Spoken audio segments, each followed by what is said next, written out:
across the UK, on DAB+, on YouTube, on your mobile, and on your side. This is Talk.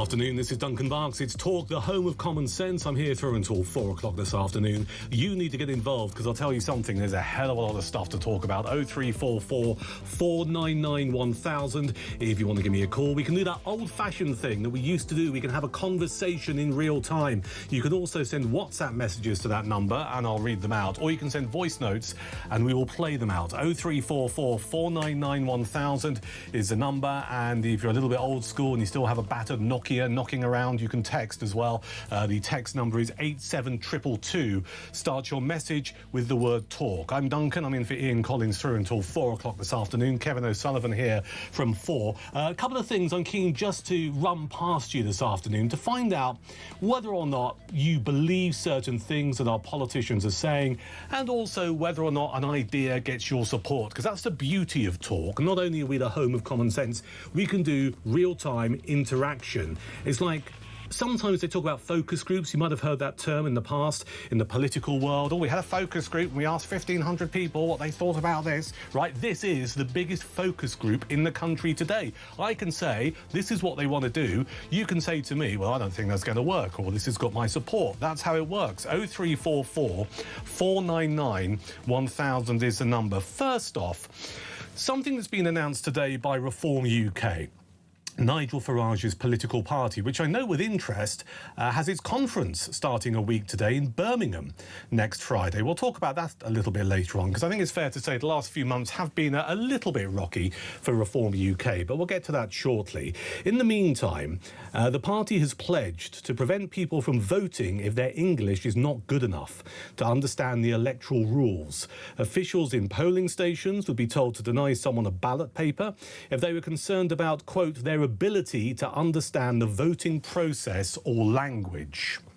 Now, this measure is one of several amendments tabled by Danny Kruger. He is the Reform MP for East Wiltshire. I think I'm right in saying that.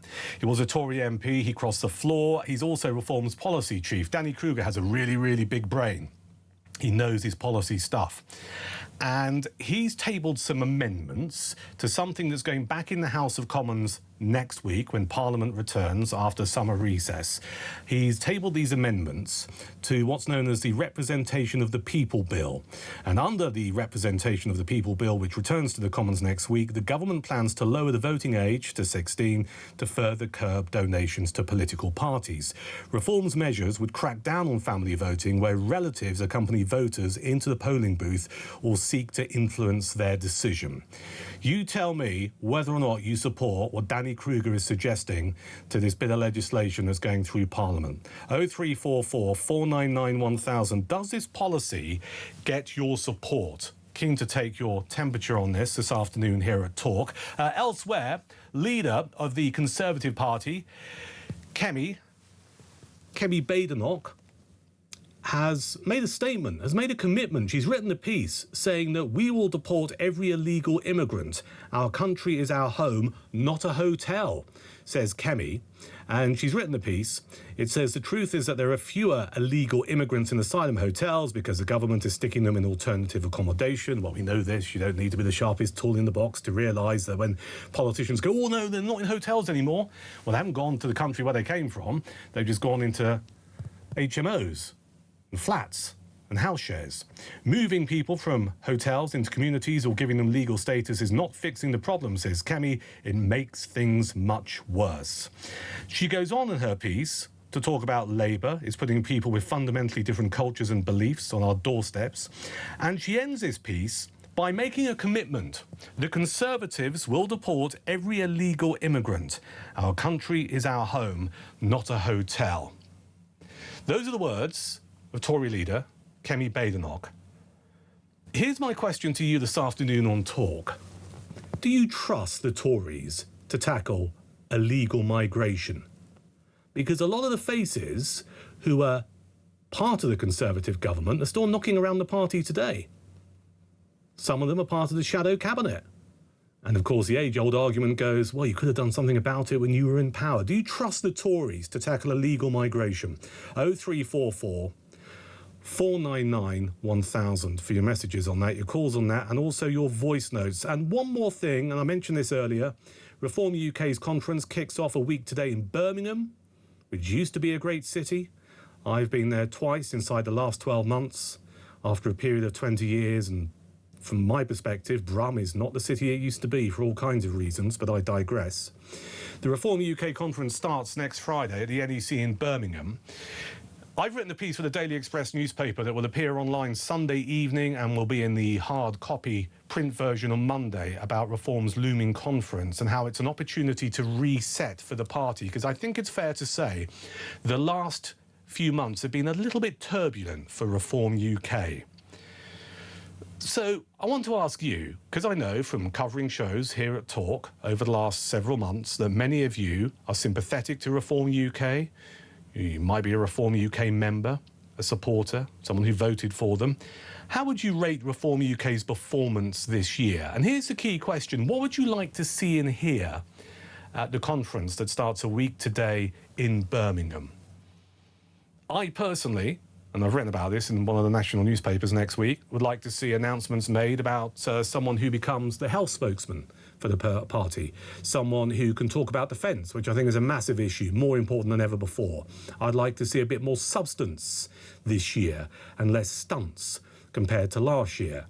No offence, Andrea Jenkins, but, you know, good a singer as you are, I really do not want to hear you singing. 0344 499 1000 for all of that, for your calls, your voice notes and your WhatsApp messages. How would you rate Reform UK's performance this year? Do you trust the Conservatives to tackle illegal migration? And when Reform UK's Danny Kruger tables some amendments to a bill going through Parliament and is back in Parliament next Tuesday when Parliament returns, saying that if you can't speak English properly, then you shouldn't be able to vote, would that get your support? 0344 499 1000. 10 minutes past 1, Friday afternoon. It's Talk, is the home of common sense. Let's get some views on this from Linda Jubilee, journalist who joins us. Good afternoon. Afternoon, Duncan. Linda, always a pleasure. Thank you. I mean, this is very interesting, isn't it? The set of amendments that Danny Kruger, the Reform UK MP and also policy chief, he's tabled these amendments to the representation of the People's Bill regarding, look, you know, if your English isn't too good, if you don't have the ability to understand the voting process or language, you shouldn't have the right to vote in this country. What would be your reaction to that? Well, the problem is there's plenty of people who don't necessarily from voting. So I think Danny Kruger, in the main, speaks a lot of sense. But there's a very big difference between thinking and speaking and talking and implementation of a policy. Now, I think it's quite right that people should be speaking English properly especially when it comes to a general election, because they should actually be reading the manifestos or at least skimming through the policies so they know exactly what they're doing inside the polling booth. But the fact is, how are you going to police that? Now, you ask a question, can we trust Conservatives? I would say, can we trust politicians? Because we don't know that they can actually implement what they're talking about. And the problem we've got these days is they talk in marketing phrases. And what we actually need to do is we need clear outlines of policy. You've named a couple there, really important ones: health, the economy, and especially defence. Do we know exactly what political parties stand for? And partly that's our own responsibility. We should be lifting the lid on these things so that we do understand things. Now, I think Kemi Badenoch has done a great job in turning everything around from her own position, from her own image. Not so good for the rest of the party, but she's done very well with her own image and her own polling. But the fact is, whilst I might agree with her, people should speak English in order to be able to vote. And she's been very firm on a lot of these subjects about integration. How is she going to do it? Well, I mean, you know, the devil is always in the detail, as they say. And you're right, it's very easy to come out with slogans or a quick sentence that might appeal to voters. And some voters, some of the electorate will just go, well, that's all I want to hear, I get a sense of it. But maybe we all have a duty of responsibility, as it were, to look under the bonnet and to see where the workings out are. I'm interested in your comment about Kemi, because it's interesting. Her personal poll ratings... I think Linda is frozen. Frozen in time? Possibly. The question I was going to ask, and I'd welcome your thoughts on this afternoon here on Talk, is you've got this bizarre situation, I think, with Kemi Badenoch, leader of the Conservatives, who, you know, has put a shift in over the last year. She's got better at what's known as Prime Minister's questions, which some of us in the political world watch, though most normal people who go down the pub don't. You know, she certainly gave Starmer a bit of a bashing. I think she's turned a corner. I was in Manchester last year at the Conservative Party conference, and a lot of people, journalists I was drinking with, were writing her off, and then she gave her speech, and it was a barnstorming speech. So I think it's fair to say that Kemi's turned a corner. And what we've seen is her personal ratings have gone up, but the Conservative Party ratings compared to other parties have been really, really sluggish. And I'm wondering why that is. And I'm wondering whether or not when you hear me read out something she wrote today in the media talking about the Conservatives will deport every illegal immigrant, and she says our country is our home. Okay, it's a nice tasty slogan, but you have to ask the question, given the fact that the Tories were in government for 14 years, whether or not you trust the Conservatives to tackle illegal migration. Now, to put forward an opposing view to that, I mean, you could say, well, they had a plan in place, and we often talk about it here on Talk. They had this thing called the Rwanda policy, or the Rwanda scheme, which was supposed to be a deterrent, which is, like, you rock up into this country effectively illegally, you are going to be processed somewhere you do not want to go. And that particular place is Rwanda. And that policy was on the blocks, and it didn't really get the opportunity to get off the ground, because when Sir Keir Starmer, remember him, came into Downing Street, one of the first things he did and his government did was scrap the Rwanda policy. So that deterrent disappeared. So it brings me back to this question. Do you trust the Tories to tackle illegal migration? We've got Linda back on the line. Linda, apologies for the technical mess there. Let's continue this, because I was asking the audience, and I'll put the question to you again as well. You know, Kemi talks a very, very good game here. We know her personal poll ratings are quite decent. However, that's not translated into support for the Conservative Party in a similar way. Why do you think that is? Because the Conservatives have not outlined their policies very clearly or very extensively. And you can get behind a person, you can get behind a character, but the only way you'll get behind a political party is when that political party is very clear about its policies, how it will fund them, and how it will implement them. And I don't think the Conservatives have been as extensive as they could have been on that front. Now, that may change, because we may have several years before an election, or Andy Burnham may decide to call one sooner. And at that point, all politicians will have a duty to be very clear about how they are going to at least attempt to start solving some of the very serious issues that face us as a country. Let's turn our attention to Reform UK. They have their annual conference a week today in Birmingham. It's one of the first political conferences of the conference season. I think it's fair to say that the last few months have been a little bit choppy for Reform UK for all kinds of reasons, from allegations about political donations to, you know, people who used to support the Conservative Party joining Reform, then being suspended, all kinds of other stuff along the way. I see next Friday's conference as an opportunity for the party to reset, if you like, and refresh and try and cover some more ground. What would you like to see happen at the conference next Friday? I'd like to see Reform start outlining its policies, getting behind a few key players and outlining its policies. Remember, one of the things they have to do is persuade the electorate that this is not a party entirely dependent on one man. That is its weakness at the moment. As you rightly say, Reform has suffered in the polls and in perception and in the media over the past few months. And that is down to one particular person. As we know, it's down to Nigel Farage and certain allegations about £5 million gifts and about his association with a convicted fraudster, about money that's been contributed from the mother of that fraudster to the party. There are all sorts of questions about him. Now, maybe Reform voters don't care about that. And I suspect that a large majority of them do not care and can get behind him. But that will not be enough going towards a general election, because he has to be a substantive political party. And the only way to do that is to move away from his particular resonance with the voting public and widen the appeal of Reform.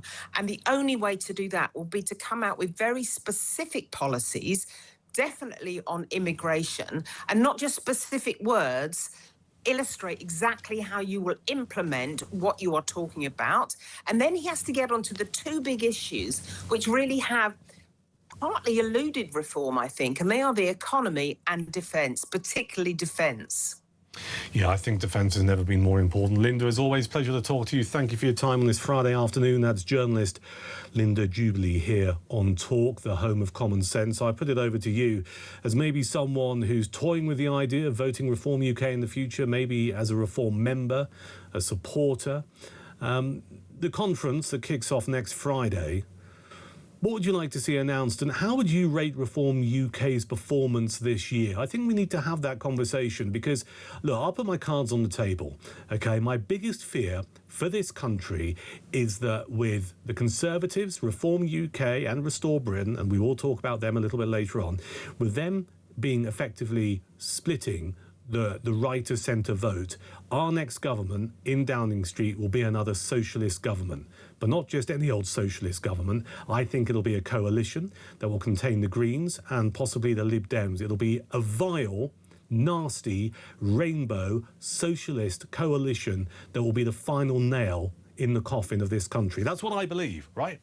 And I'm not making a political point about any of the parties on the right of the political spectrum. The Tories, Restore Britain and Reform UK, and I think we can all agree they are on the right of the political landscape in this country. But, you know, they don't seem to like each other. The egos are getting in the way, and all that's going to do is deliver a socialist government on steroids next time you have a general election. So I think it's fair game to ask the question this afternoon, how do you rate Reform UK's performance this year? And going forward with their conference next Friday in Birmingham, what should they be saying? What should they be doing? 0344 499 1000. Bolted onto that, do you trust the Conservatives to tackle illegal migration? Kemi Badenoch saying they will deport every illegal migrant if they're back in power. Do you believe them? 20 past 1. This is Talk.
I do not care about Meghan and Harry. I do not care at all. Not a gnat's backside, do I? Not at all.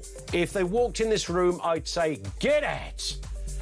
I don't care about Meghan and Harry. Can I put that any more emphatically? I do not care. I love Angela Levin, but I don't care about Meghan and Harry, all right? It doesn't keep me awake at night. I don't wake up in the morning going, I wonder what Megs is up to. Never, ever does it cross my mind. I don't give a hoot about Meghan and Harry. Across the UK, on DAB+, on YouTube, on your mobile, and on your side. This is Talk. Friday afternoon is Talk, the home of common sense. I'm Duncan Barkes. I'm here through until 4 o'clock. The number you need, 0344 499 1000. If you just put us on this afternoon, firstly, thank you. Secondly, chewing over a couple of things, including this suggestion by Reform UK, the political party, their MP Danny Kruger, some amendments to a bill that's going back through Parliament next week. The voters, well, those who want to vote, who cannot speak English, should not be allowed to do so. Would that get your support? And also just taking your temperature this afternoon regarding the Conservative Party when their leader, Kemi Badenoch, says that they will deport every illegal immigrant. Our country is our home, not a hotel. Her words, not mine. I wouldn't disagree.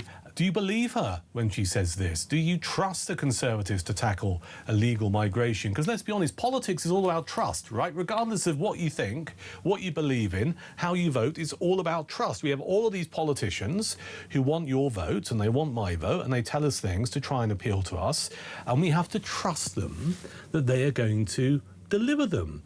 Same with the Labour Party, the Green Party, the Tories, Reform UK, who have I missed out? Lib Dems, and I suppose Restore Britain. Do you trust Kemi when she says, well, we're back in power, we will deport every illegal migrant? Politics is all about trust. I suppose we could broaden the question out and simply ask the question, who do you trust in politics? You know, a wise man once said to me, an old Fleet Street hack who's no longer alive because he was a little bit too fond of the bottle, how can you tell when a politician is lying?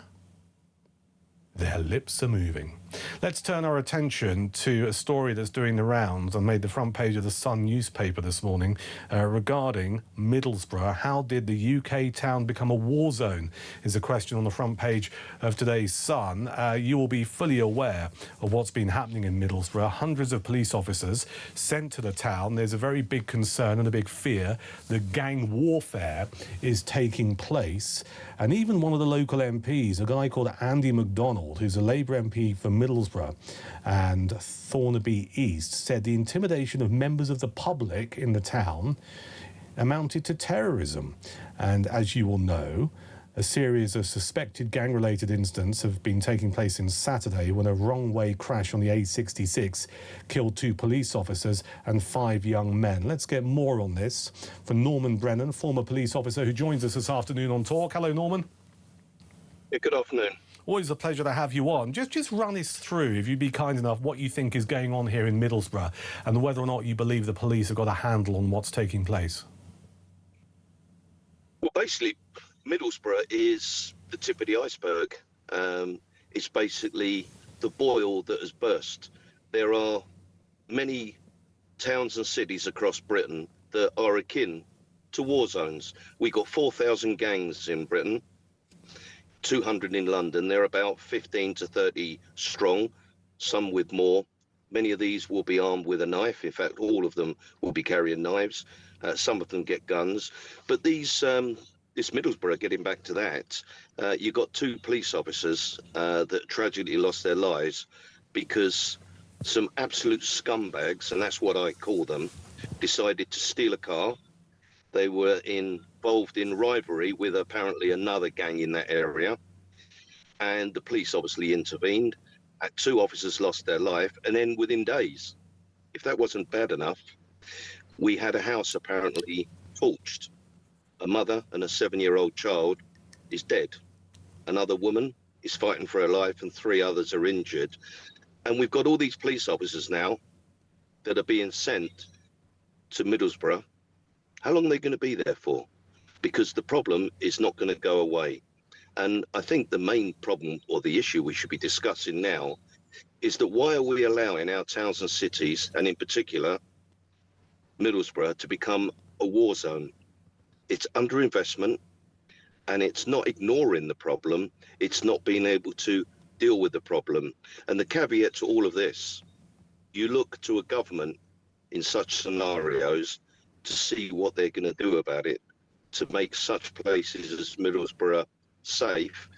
And what's their answer? Releasing tens of thousands of serious and persistent offenders, the types of people the police have worked very hard to detect, arrest, and put before the courts and sent to prison, only to be released within weeks or months or a couple of years back onto the streets. So, of course, the police in Middlesbrough and other areas are chasing the tails. They're chasing the same suspects for the same reasons, because there's no deterrent on the streets of Britain. Yeah, so there's no deterrent. There's also no respect for law and order. I'm interested in the point you made that this just isn't a Middlesbrough thing. You know, from what you said, this is something that's happening across towns and cities in the United Kingdom. How did it get so bad, and how did it happen? Because nobody ever listens. Nobody, and if they do, they don't act. I mean, I've been in policing and law and order, as I keep on reminding you, for almost 50 years. Yeah. 31 as a frontline serving police officer. I saw what was coming. So when I was a serving officer, I actually broke from the ranks and told the government of the time, which was both Labour and the Conservatives, and a mixture of the Conservatives and the Liberal Democrats, what was happening in Britain.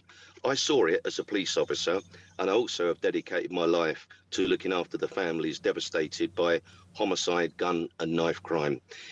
It's nobody listens. Piccadilly Gardens in Manchester, for example, I regularly post on that in relation to regular stabbings and murders. What's being done there? Bournemouth, I regularly post on the women that are raped. It's almost the rape capital of Britain. Knife attacks, and then we come on to a subject you were discussing a little while ago. It's illegal migration. We've got 22,000 or 28,000, as I understand it, asylum seekers, illegal migrants that are criminals, that are waiting to be deported. So basically, we have got what is commonly known as an Armageddon has hit Britain. I warned personally in thousands of interviews, as did many other people in Britain, all the perfect storms that were coming. Not one single government took any decisive action. In fact, Theresa May, under David Cameron in 2010, crippled British policing. She reduced 22,000 frontline men and women, officers, and tens of thousands of backroom staff. So we had fewer police officers dealing with more problems and crimes, plus having to backfill. And it was then that Britain's police service lost the streets, and bringing us right back up to date, the police have never recovered the streets of Britain. And I'm ashamed to say that as a serving police officer and a leading law and order campaigner. Well, let me just ask you a question related to what you just said there, and also relating it back to Middlesbrough, because we know what's happened over the last several days. Last night, there are reports of cars being torched at what was described as a vigil for Michael Cahill, one of the joyriders killed in the A66 crash. Now, I think most talk viewers and listeners would be thinking, well, hang on a second, is there a load of... This is not a vigil, this is thuggery, right? Is there a load of thugs just setting fire to cars because they think it's some kind of tribute to their mate who died? Surely you would expect the police to act. The information we have at the moment this afternoon is these cars were vandalised and set alight. No one did anything about it. Is that, in your view, is that down to because the police wouldn't have the resources, Norman? Is it because they simply didn't want to inflame the situation further? Because most people would think, hang on a second, you should be rounding up these people and sticking them in prison. Totally agree. You're absolutely right. The police cannot cope. When we saw the riots up in Southport, and we saw them in Leeds, and I followed social media, and police were seen to leave the area very quickly, and a number of people criticised the police. But a borough commander, when they look at a situation and see that the public disorder is such that it's putting the lives of their officers at serious risk, you withdraw them. Now, I never, in my 31 years, ever saw somebody being, or police service, or number of officers being withdrawn from an area, because of course that leaves the public and the law and victims of crime unprotected. We don't have the officers to deal with it.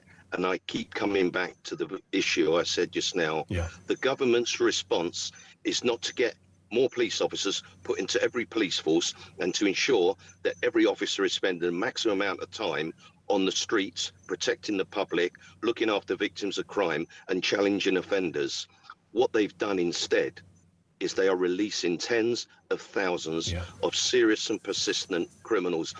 It's out of control, and I cannot underestimate how serious I see it, and I'm in bed with no political party. I'm sick of the bloody lot of them. Well, I think we all are heading to the abyss. That is how serious it is. Yeah.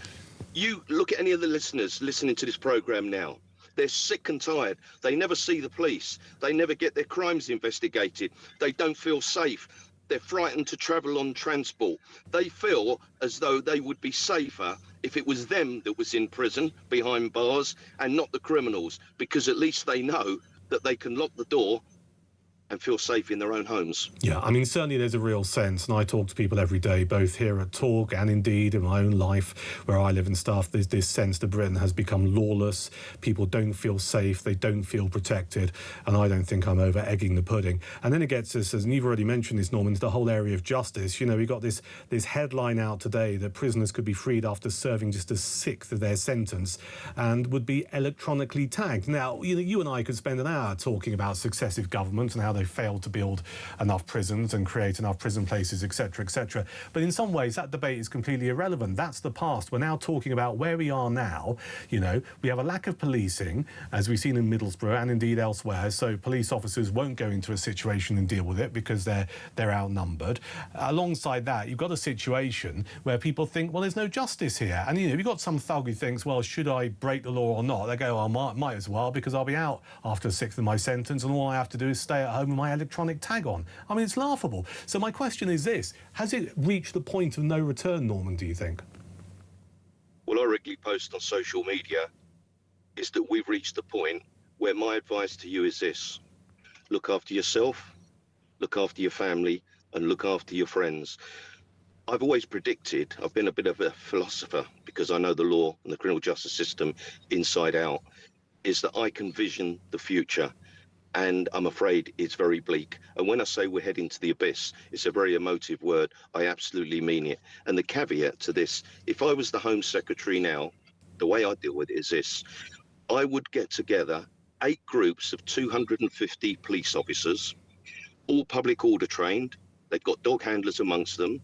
They've got firearms officers, they've got intelligence officers, CID and backroom staff to actually interview and put people before the courts.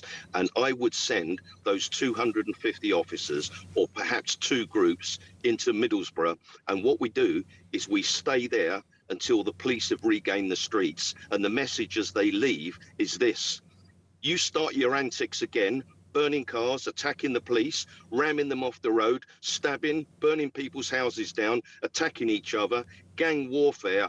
We promise that we will be back. But the point here is this: if the criminal justice system doesn't punish those people, send out a deterrent message to reassure the public and deter others from committing crime, we might as well be peeing in the wind, if you pardon the French. You're more than well than pardoned, because you speak a lot of sense. Norman Brennan, former police officer, thank you for joining us on Talk this afternoon. I mean, I found that particular exchange with Norman quite depressing, and I'm sure you did as well, watching it or listening to Talk this afternoon, which leads me to ask you another question, because this is the home of common sense. This is where we talk about stuff, which is this. I mean, it seems, and Norman's really clear about it, and I think he's onto something, we have a level of lawlessness in this country that we have never seen before. And there's a combination of stuff here. There's a lack of police numbers, and justice is just, well, quite frankly, pathetic for all kinds of reasons. That's before you get into judges who always seem to side on the causes of crime and the poor victim, or rather the poor perpetrator and not the victim, right? So, you know, we've got this toxic combination going on, which leads me to ask you, when we talk about lawlessness in the United Kingdom, and all right, we know what's happening in Middlesbrough, But Norman's of the view that it's happening absolutely everywhere. What has been your experience? 0344 499 1000. I'm very hardcore on this. You know, I think the moment you start tolerating a broken window, vandalism, a bit of shoplifting, fare dodging, the moment we have a society that tolerates all of that, it just leaves those people who carry out those kind of things to carry out more serious crime, because there's no punishment, there's no deterrent. That's my view. I think they called it in New York the broken window policy, right? You can go back to, I think it was the 80s or 90s. There was a mayor or a police chief in New York, and his whole philosophy was, you know, if we see someone vandalizing something, we see a broken window, we nick the vandal. We punish them, we repair the broken window, because if you tolerate all of that stuff, it just leads to more antisocial behaviour and more crime. And I think that person was bang on the money, and we need a good old dose of that in this country today. Don't you think? 0344 499 1000 is the number. This is Talk.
Across the UK, on DAB+, on YouTube, on your mobile, and on your side. This is Talk. It is Talk, the home of common sense, 20 to 2, Friday afternoon. This is Duncan Barkes. I'm here through until 4. Kevin O'Sullivan, of course, here from 4 o'clock this afternoon. We'll do a stack of your messages and get some of your calls on the air just ahead of 2 o'clock, continuing to, well, chew over a couple of bits, including whether or not you trust the Conservatives to tackle illegal migration. Kemi Badenoch, Conservative leader, has written a piece, and she talks about basically deporting all illegal migrants if the Conservatives get back into power. Do you trust the Tories on this? 0344 499 1000. Bit of chat about Reform UK. They've got their conference starting a week today in Birmingham. What do you make of their performance so far this year? And is next Friday's conference an opportunity to reset the party? Because they have taken a little bit of a dip in some of the polls that come out. And a wider conversation away from politics, so everything is linked to politics. We had Norman Brennan on a few moments ago, former police officer, with quite a damning assessment of where we are as a society today when it comes to law and order, off the back of what's been happening in Middlesbrough. How did the UK town become a war zone? The question on the front page of today's Sun newspaper.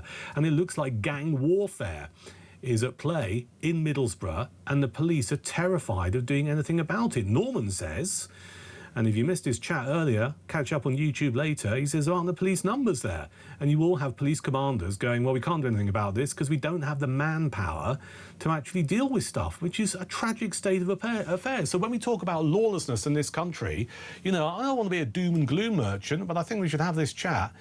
How bad is it where you are? You know, do you feel safe on the streets of the United Kingdom? 0344 499 1000 for your calls, your voice notes and your WhatsApp messages. We'll do a stack of those just ahead of 2 o'clock. In the meantime, let's turn our attention to the big royal story of the week. I was here at Talk, I think it was, hang on, what day is it today? Friday. It was Wednesday lunchtime. I was sitting right here when we heard that Harry and Meghan had landed at Birmingham Airport, on a private jet, because of course they're eco-warriors, at a cost of £90,000, so they can't be that skint.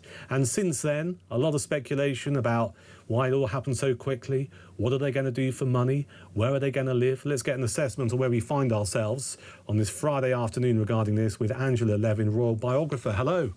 Hello. Good afternoon. Well, this has been a fascinating week for royal watchers. I mean, it's been a bit of a roller coaster. Just tell us, Angela, when you first heard on Wednesday that Harry and Meg had landed at Birmingham Airport, what was going through your head? I was furious, completely and utterly furious. Number one, because they have made it very difficult for the king, very difficult for anybody who's trying to help them or work. They like to do this. They say, no, they're not coming. Yes, they are coming. No, they're not. And then they do things that are messy and thoughtless. And I was very cross about this. The king in his mid-70s and who still has cancer, he's getting well, but, you know, he likes things done carefully and he likes them done with timing. So, but they want to come. They told him on Sunday, so they said, and then 3 days later, here they are. Now, you've got to have protection, you've got to have all sorts of things at home, but they just come like a sort of boom, and they expect everybody to drop everything and do everything for them. So I am very angry with them, and there I am. But even worse, that I've discovered a day later, that Harry's lawyers are having a go with Shabana Mammoth, who from the who's Home Secretary, who actually are trying to persuade her not to do what they do for anyone else, but to make it very different for them. The answer is they don't need this protection 24/7, but Harry and Meghan think it is because they're so grand. And so that's what they're doing. They've also sort of attacked the Avril board, which is actually the one that has masses of control around everywhere. But here they come. They're not going to take any problems. They're not going to be just quietly come with very nicely. They're not. They're blowing everything up. It's not up to them to decide all these things. Here they come wanting to be at the top and do everything that suits them, not anybody else, and take as many of our people taxes and use it for them when they're not going to work anything, they're not going to do anything for the royal family. They can have parties, they can have relaxation, as much as they like, as long as they've got your money. Angela, what's your take on how they've behaved when they've returned to the United Kingdom? Because you mentioned there that the king likes to be able to consider stuff, have time to prepare. He's a man who likes consideration, right? And some might say rightly that he's old school, and that's the right and proper way of addressing certain situations. So Harry and Meghan's behaviour, kind of like only giving him, 72 hours notice, for example, is it simply down to arrogance, or is it some kind of attempt to wrong foot the king? Arrogance and hate and determination to get their own back. Very negative. You believe that Harry actually hates his father? I don't think he hates his father, but I think that he actually hates the fact that they don't think of him as number one. It's been going on for years. He complained about that when his brother said he had 4 sausages for breakfast and Harry had 3. Yeah. And he put that in his book. Yeah. And you think, come on, don't be ridiculous. He can't bear it that he's not considered as the most important person there. So he's very, very aggressive. And Meghan's even worse. Your thoughts on why they've returned to the United Kingdom? Is it simply down to wanting to get their kids into schools in this country so they can be brought up, to be blunt, not speaking with an American accent and part of the English educational system? Is it about that? Some people speculate that simply they've run out of money and the opportunities have dried up in the USA. But that said, you know, if you can afford a £90,000 private jet to fly you into Birmingham Airport, they can't be that skint. What's your view on why they've come back? Well, I'm trying to work it out, actually. It's hidden. I don't believe that why they've done this is actually sensible at the moment. I mean, Meghan has said she would never come to the UK again. She hated it, right? Don't come. Well, didn't she say, isn't there a suggestion that she thinks this country is racist towards her? So, I mean, maybe she's had a change of heart. That's part two. Yes, that's right. The whole thing is awful. And with Harry, he thinks he would never bring the family because it wasn't worth it. It was disgusting. And here he is. So what is it? It was all done very, very quickly. So I imagine there's something lurking round that needs to be done. With the children, I think that, you see, he's a consular of state, yes. And it's actually, he's the third in the list. And that made me sort of go, oh no. And I think that he wants to have the children to be very well spoken, get very good work from being in English schools. But you see, he hated schools. He told me, and I was his biographer, and we spent 15 months talking about things. He hated everything. He wanted only to be with the bad boys and to mess up. Didn't do work, and now he's sort of saying about his children, oh, they've got to do this, this will be the best thing. Why does he want to do that? I don't know. And we don't care, but they want to do something that is English, that will knock out English people and make them more important. What are your thoughts on what they're going to do for cash? I mean, are they going to be knocking up, is Harry going to be knocking on Daddy's door saying, listen, I need some cash, please? Are we going to start seeing Meghan pop up in London theatres or behind the bar of the Rovers Return as she returns to acting? I mean, what are they going to do for work? Well, I'm sure they've got loads of money. Somebody said that they'd taken over a house in the country that is extremely expensive. They haven't bought it, but they're renting it. The plane, which you said, was absolutely hugely expensive. Meghan's clothing are hugely expensive. Apparently they have more than they imagine, but that's their fault. That's their responsibility. I don't know whether he will ask Charles. He might ask, but Charles is quite cross with him, and I don't know that he will give it because Charles would then be attached to very bad behaviour, letting the people not have to give up their tax. And I think that would be not a very good idea. That's why Queen Camilla stayed with the King last week to make sure what anybody said, because you can't trust them. Well, yes, certainly there's a view, isn't there, that if you have a meeting with Harry, someone else needs to be in the room just to verify your version of events, not his. Final question, Angela. So, and thank you so much for your time this afternoon. We talked about the King a little bit. Let's just talk about what you think the wider reaction and response will be from other members of the royal family. I mean, William must be spitting feathers this week. William has said that he's not ever going to go to the same place about royals if they're there as well. He's not going to come with them. He actually feels that if they have come, you can't then suddenly say everything's right, everything's lovely. Neither of them have said a proper apology. So he's going to keep far away as he can from him.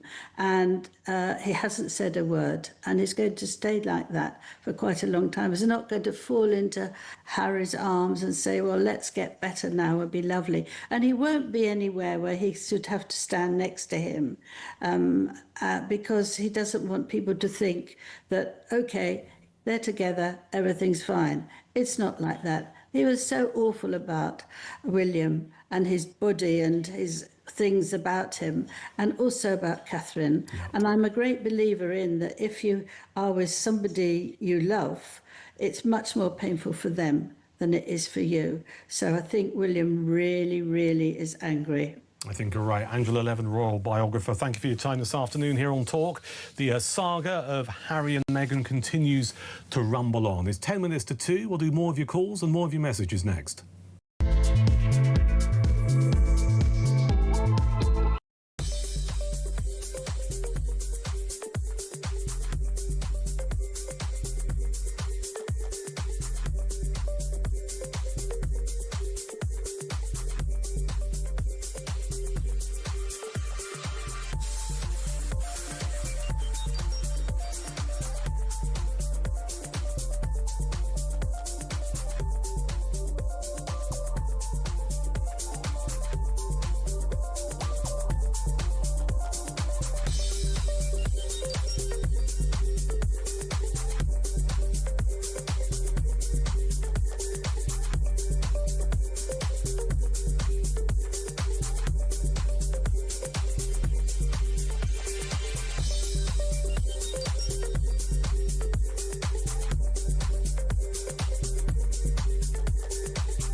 There's two big pull factors. One is that they speak the English language, you know, because we spent a couple of centuries going around the world colonising it and teaching everyone our language. There's the reason that the Labour Party will forever allow people to come to this country. They've got a network of people that speak our language, and the other is that there is a black economy. Sam, you're not telling me a majority of migrants who come to this country can speak English, are you? A lot of them come because they feel they can work better in the English language than they can in many other European languages. Explain to me then why they don't bring their wives and children. Across the UK, on DAB+, on YouTube, on your mobile, and on your side. This is Talk. This is Duncan Barkes. It's Talk, the home of common sense. 0344 499 1000. You want to get involved in what's happening here. One of the things we're talking about is the political right in the United Kingdom.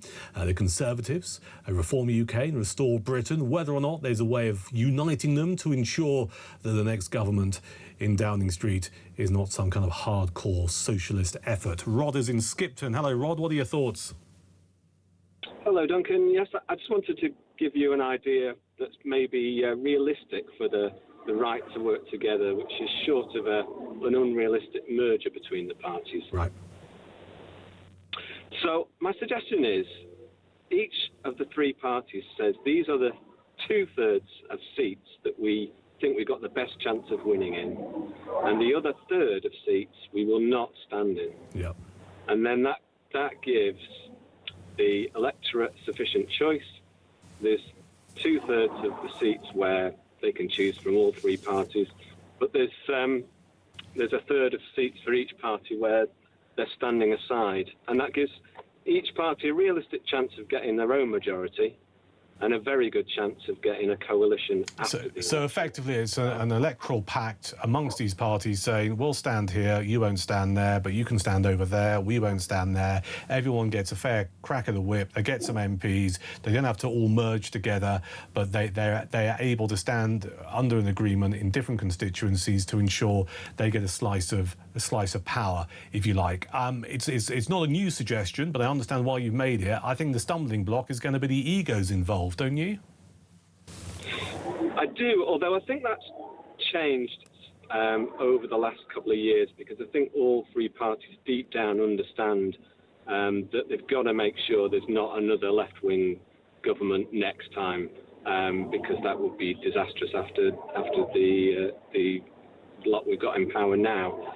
So I think if you're saying, well, we're still standing 2/3 of the seats each, there's a realistic chance that they can still get their own majority. But it just means there's then 2/3 of the seats that actually they're not standing in each other's way. Yeah. And that might be the difference between either Reform or the Tories realistically getting a majority. Understood. Listen, great call, Rod. Thank you for making it. 4 minutes to 2 is the time. This one's in Hertfordshire. It's Andrew talking about Kemi Badenoch and the Conservatives. Afternoon. Good afternoon. She said nothing because there's no detail. It's how you're going to do it. Anybody can say that statement, but what are you going to deliver? OK, so just for the benefit, sorry, I should have said this at the beginning of our chat. This is the statement that Kemi Badenoch has made in a piece that she's written. We will deport every illegal immigrant. Our country is our home, not a hotel. That's a statement, but I'm guessing, Andrew, you'd like to see a bit more working out about how she's going to make that happen. And your first guess was brilliant. That's a marketing message for TikTok. So what she should say is, every single illegal asylum application from an Afghan male in this country, they will be removed to Guantanamo Bay whilst it's processed. Every Pakistani prisoner that isn't taken back by Pakistan, we will break off diplomatic relations. She has said that in order to make this happen, the Tories will leave the ECHR. Doesn't that cut some mustard with you? That's interesting. Is that retrospective? So people that have had chicken nuggets, people that are rapists and drug dealers, will we review their cases and send them back to whence they came? It's a nothing statement. We're attaching that to it as if it's the solution. What is the detail? A bit like you or me, you know, I'm going to leave 3 stone as you pour me yet another glass of red wine and I have some cheese, you know. It is. She's saying nothing. This is for TikTok. It's the same as Burnham, because there's going to be 16-year-olds voting. They look at TikTok, so they're all putting together little sound bites. Do you know, you're definitely onto something, Andrew, there, because you're right. And Linda Juvry made this point earlier. She was our guest in the first hour of this show, or the beginning of this hour, where she talked about it's just a slogan. And you rightly have made a point, and I fully agree with. And we see it of Andy Burnham, all of these social media videos. And maybe you can argue we're seeing this with Kemi Badenoch coming out with this, we will deport every illegal immigrant. Our country is our home, not a hotel. It's a great statement, but where's the stuff to back it up? And maybe they are, in their own way, trying to start courting the younger voter, which is a bad thing for politics. I don't think 16-year-olds should get the vote, right? I mean, half of them can't get out of bed until 3 o'clock in the afternoon. You can't trust people like that to exercise their vote properly, right? So, but we know it's going through. We know it's in the Labour Party manifesto. We know the 16, 17-year-olds will get the vote. So we see Andy Burnham do some nice little videos and Kemi Badenoch maybe coming out with some slogans. And all it does is make politics more flimsy. Andrew in Hertfordshire, I'm so glad you called us up. Thank you. It's a Friday afternoon. I'm Duncan Barkes. This is Talk, the home of common sense. More opinions and more great guests, including former Labour MP and Reform defector Simon Danczuk. We'll get him on the show next, here at Talk on this Friday afternoon.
across the UK. On DAB+, on YouTube, on your mobile, and on your side. This is Talk.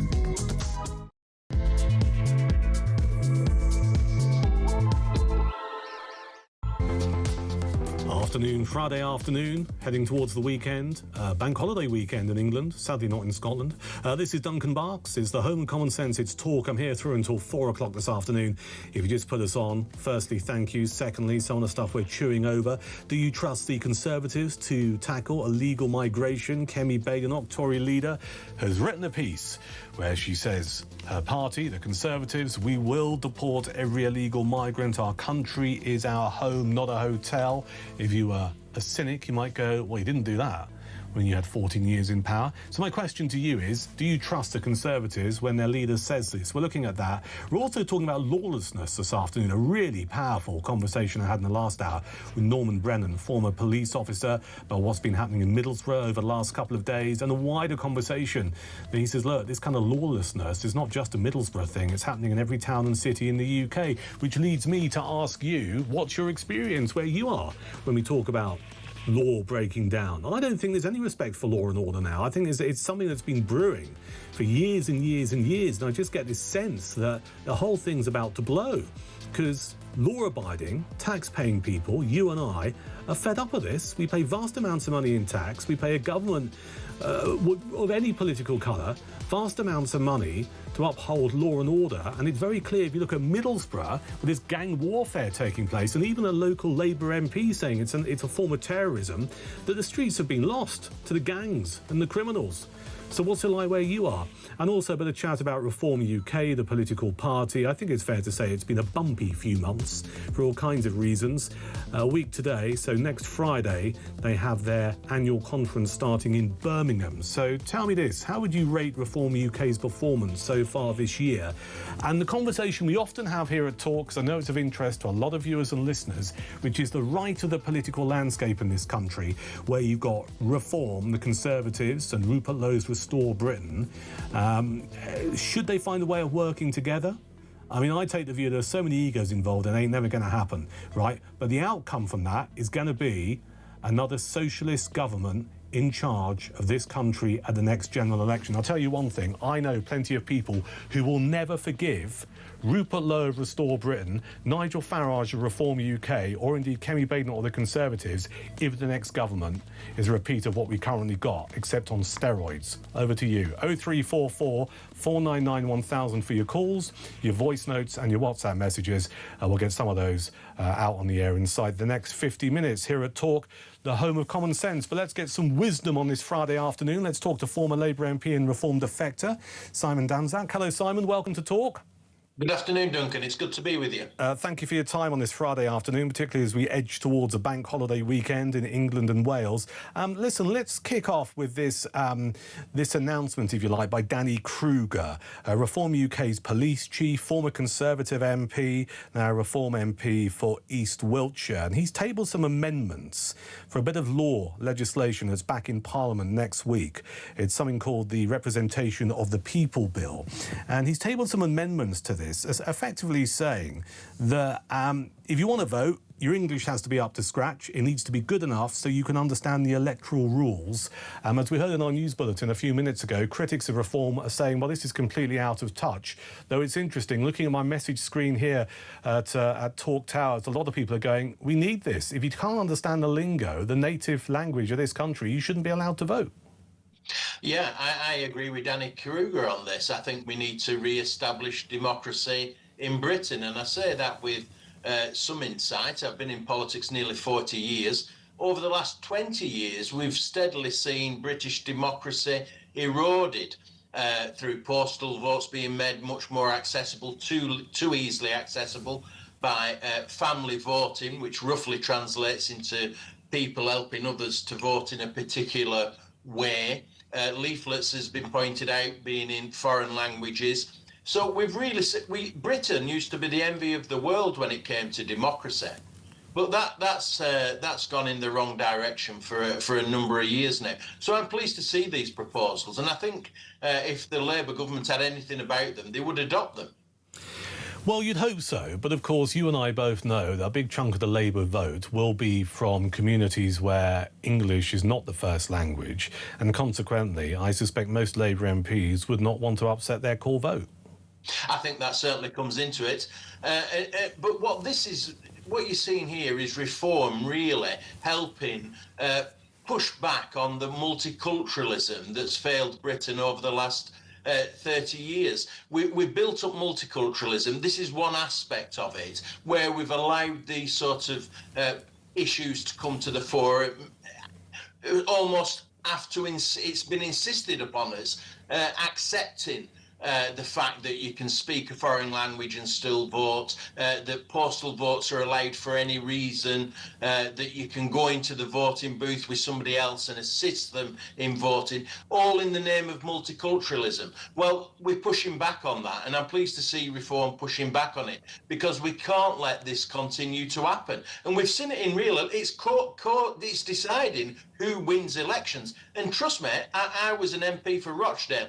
I've seen irregular postal voting in Rochdale and elsewhere, and it has a big impact on elections. So we have to change this. It's democracy at the heart of it. It's deciding who becomes a politician. That's the importance of this. Yeah, and I think it's fair to say, I mean, certainly my view is multiculturalism only works if people actually integrate. And if you're not speaking the language of the country you're in, or you can't speak it well enough to understand electoral rules, then you're not fully integrated. Let's talk about whether or not this stands a hope in hell of actually getting through, because it's an amendment to a bit of legislation. I think you and I both know the majority of MPs in Parliament won't be supporting this amendment.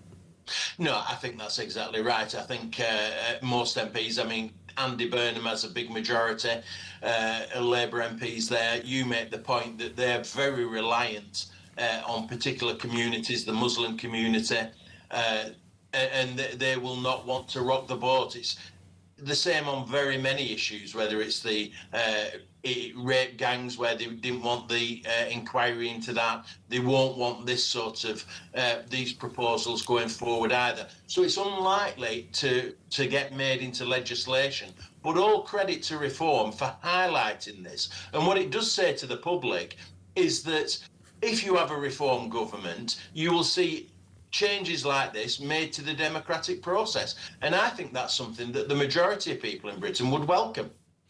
One of the other things we're chewing over this afternoon on Talk, Simon, is a piece that Conservative leader Kemi Badenoch has written regarding her party, if they're back in power, will deport every illegal immigrant. She says our country is our home. It's not a hotel. She says the Conservatives will leave the ECHR and other international rules preventing Britain from controlling our borders. We will ban asylum claims by illegal migrants and report them quickly. We're asking Talk viewers and listeners this afternoon whether or not they trust the Tories to tackle illegal migration. So far, the jury is suggesting that the trust is not there. I think it's all about trust. You're right, Duncan. You know, I think she's written for the Sun newspaper today. I read the article, that the piece that she's written, and you've got to welcome some of what she is saying. Come out to the European Convention on human rights, deport every illegal immigrant. So if you come here illegally, as the people do in the small boats, then they will be deported. That's what she's saying, and I welcome that. And it does indicate the success that Reform have been having, really, and Nigel Farage, in terms of moving the agenda to one which is more palatable for the great British public. The public don't want these people coming here illegally, do they? And so finally we have a Conservative party that's prepared to accept that. But you make the point, it's about trust. And the Conservatives are still very toxic, understandably. I wouldn't trust them to implement anything that they're saying. They were in power for 14 years. They could have come out to the ECHR. They could have made the Rwanda plan work if they'd wanted to. They could have cracked down on these illegal crossings. There's nothing substantial that tells me that the Conservatives aren't still broadly in favour of open borders. We saw the Boris wave from 2019 onwards, letting literally thousands upon thousands of people into Britain. I don't trust them on this issue. Yeah, I mean, as I said earlier, and you picked up on it, trust is the issue. And I think when it comes to Conservatives, there's a lot more work that needs to be done for the electorate to trust them once again on all kinds of issues. And you could argue that time is the great healer, but you could also argue maybe that political party doesn't have the time it needs to rebuild the trust. Let's turn our attention to a week today. The Reform Party conference gets underway in Birmingham. I'm guessing you're going to be there? I will be there. I'll be there on Thursday, which is very much a business day. Then Friday and Saturday, the main political days of the conference at the NEC there. I will be going along, as will my good lady wife, so it should be very enjoyable. Yeah, the last few months have been a bit rocky for Reform UK for all kinds of reasons. I mean, I've got a list of stuff here, perhaps underperforming in by-elections, including Gorton and Denton. You can get you into the whole area about candidate selection, whether or not the chap who stood for Reform was the best person to do so. You've got these allegations about financial donations for political wonks. You've got a bloke called Tim Montgomery who set up Conservative Home, who famously a couple of years ago said he was off to Reform UK. Then he's been suspended and then did a load of media rounds basically slagging off the party. It's been a bumpy few months. What needs to happen at the conference next week, Simon, do you think, to kind of reset things? It has been a little bit bumpy, there's no doubt about that. I think some of the media have got it in for reform and are determined to have a go at reform, and that's the nature of British politics, isn't it? Yeah. But if you take reform overall, I was an early adopter to reform. I joined in January 2024. Richard Tice was still leader then, before Nigel Farage came back.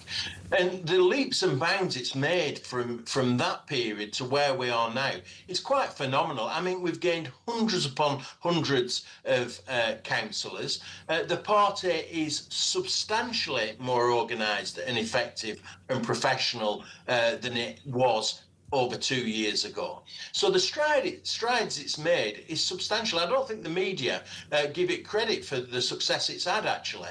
This is a party that's like 3 years old. It's competing with political parties that are hundreds of years old. And so, you know, I think we should acknowledge that it's doing pretty well, considering you make a fair point. It's an infant political party, and if you look at the timescale when it was created over just a few years ago, it has come on in leaps and bounds and has achieved a hell of a lot. I mean, you know, I'm happy to go into bat for the media. I think platforms like us here at Talk, we give Reform UK a fair crack of the whip.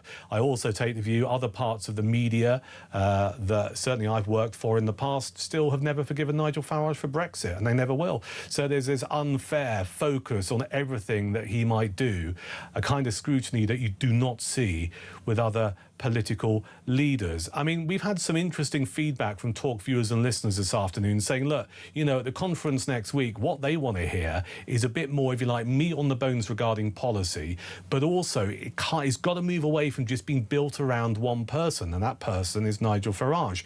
Now, you know, I think, to be fair to him, he's given more responsibility, and you've seen him in press conferences. People like Jenrick and Richard Tice and other people, and Suella Braverman, have all had their share of the limelight. But regardless of that, there's still a perception that it's a one-man party. How do you change that? Well, I think you do what they've started doing, which is getting people like Danny Kruger out there on the airwaves today, communicating the policy proposals that he's had. Zaya Youssef, Richard Tice, as you mentioned, Lee Anderson was out there talking about policy and young people. And you know, you're exactly right. Put some more meat on the bone in terms of policy. I think that's crucially important. We'll see some of that at the conference, as you point out. But, you know, all credit to them. Over the last several weeks, they've announced a whole range of smart policies, getting unemployed people to do community work if they're not employed, support for small businesses, taking them out of VAT.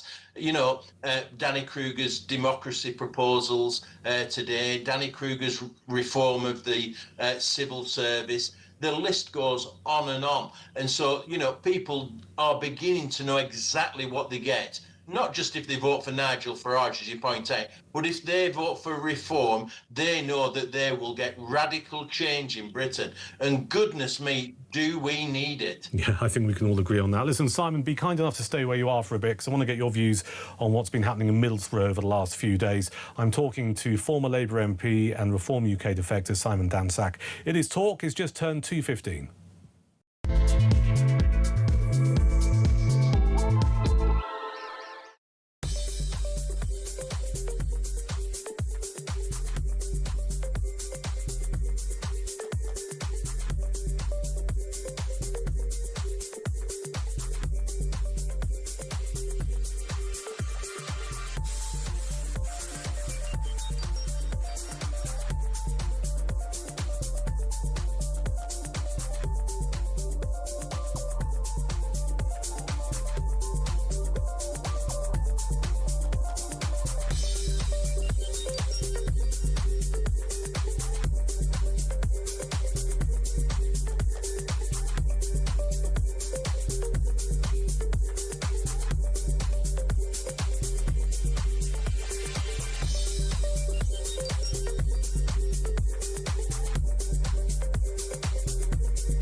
go to Calais train station? Yes, train station. Okay. I was gripping. It was brutal. Come on, come on! Ready, full fast, go on!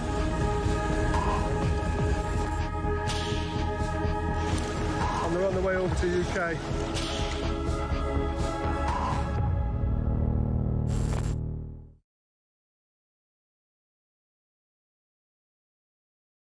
There's two big pull factors. One is that they speak the English language, you know, because we spent a couple of centuries going around the world colonising it and teaching everyone our language. There's the reason that the Labour Party will forever allow people to come to this country. They've got a network of people that speak our language, and the other is that there is a black economy. Sam, you're not telling me a majority of migrants who come to this country can speak English, are you? A lot of them come because they feel they can work better in the English language than they can in many of the European languages. Explain to me then why they... Across the UK, on DAB+, on YouTube, on your mobile, and on your side. This is Talk. 2:20, it's Talk on a Friday afternoon. This is Duncan Barkes. I'm chatting with Simon Danczak, former Labour MP and Reform defector.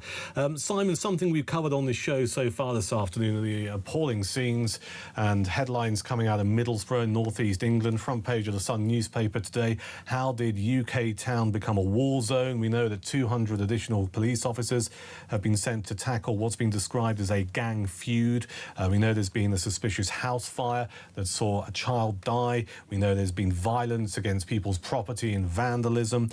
Front windows are being caved in. Interestingly, earlier we had Norman Brennan on, former police officer, who said, look, you know, it's not just Middlesbrough. We have this sense of lawlessness in this country these days, and it's happening across towns and cities right across the United Kingdom. What's your take on what we're hearing and seeing out of Middlesbrough? Oh, I think it's... you might call societal problems that have built up over time. Middlesbrough, not dissimilar to Rochdale, has large pockets of poverty within it. And it hasn't been served particularly well by the Conservatives or by Labour for decades upon decades. What I find particularly interesting in terms of the North East is that, you know, some of the leadership of Labour, we had Tony Blair was a North East MP, Peter Mandelson used to be a North East MP. So you've had a lot of, Alan Milburn is very powerful still within Labour. He was a North East MP. And the point that I'm getting to is that these are politicians, Labour politicians, who've been in control of government for several years, and yet they've never really served that region very well. And so the point I'm getting to here is that Middlesbrough has been neglected for far too long. It's one of these post-industrial areas where poverty has become ingrained. And I'm not making excuses for the people that are causing this trouble, but there's no doubt about it, that sort of poverty and where you're living in that sort of circumstances does create significant tensions, like what we're playing out, what we're seeing play out. And I make this bigger point. Middlesbrough, just like Rochdale, when I was an MP, 2010 to 2017, Rochdale and Middlesbrough were dumping grounds for illegal immigrants. Rochdale used to take some of the highest number of illegal immigrants coming into Britain, and Middlesbrough in the northeast, because housing is so cheap in these locations that it served the purposes of the people who were managing illegal immigration to put them in cheap housing. And that's what we saw then, and this is some of the consequences of it that we're seeing now. So how far would you go with what you've just said? Because, you know, we had the Blair and Brown government in 1997 to 2010, very supportive of immigration into this country. Would you say that that Labour government have let down places like Rochdale and Middlesbrough with their decision-making all those years ago? Oh, yeah, absolutely. They were supported, you know, and that's what I find so upsetting. I believe that Tony Blair and Gordon Brown, when they talked tough on immigration, I thought they actually believed it. I don't think they believed it for one minute. I think they believed in open borders. I think they were just saying that, pushing that sort of message.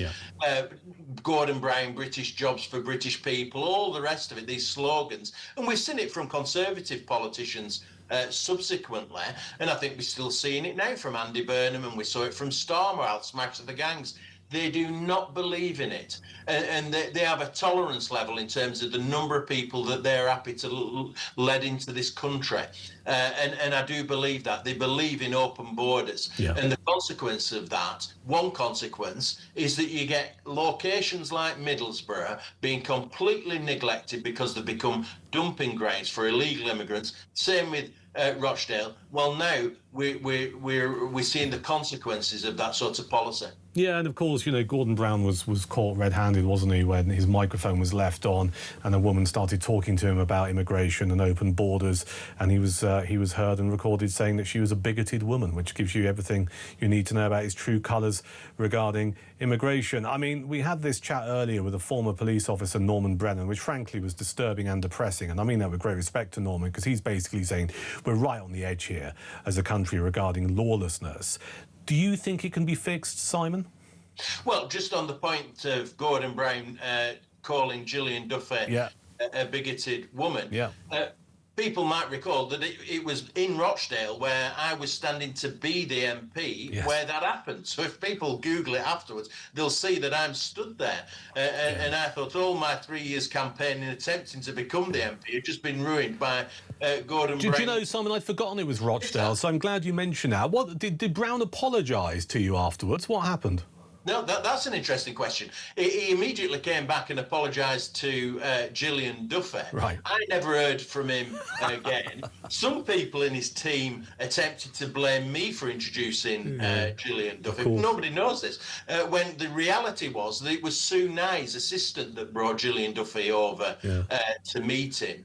She subsequently got put in the House of Lords, but there you go. But no, I also, weeks afterwards, I did still get elected with a majority of 880, just about, out of 39,000 votes. I still managed to get elected. I'm in the lift in Portcullis House. Who gets in?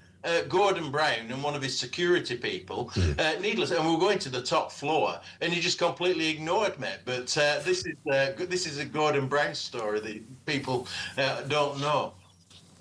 Do you know what? Only in modern-day politics, or perhaps Labour politics, could you get blamed for the Prime Minister of the time getting caught out for leaving his microphone on, for saying, well, that is not because he left his mic on and he's got those views, but it was your fault, Simon, for introducing a real member of the public to him in the first place. I mean, you couldn't have made this kind of stuff up, could you? Listen, I'm going to leave it there. It's been a great call and a great conversation. Thank you. Former Labour MP and Reform defector Simon Dansack here on Talk, the home of common sense. Just turned 25 minutes past 2, 0344 499 1000. Let's get some calls on the air. A couple of things we're chewing over here. The Conservatives, do you trust them to tackle illegal migration? Tory party leader Kemi Badenoch, Peace in the Sun newspaper today. There it is.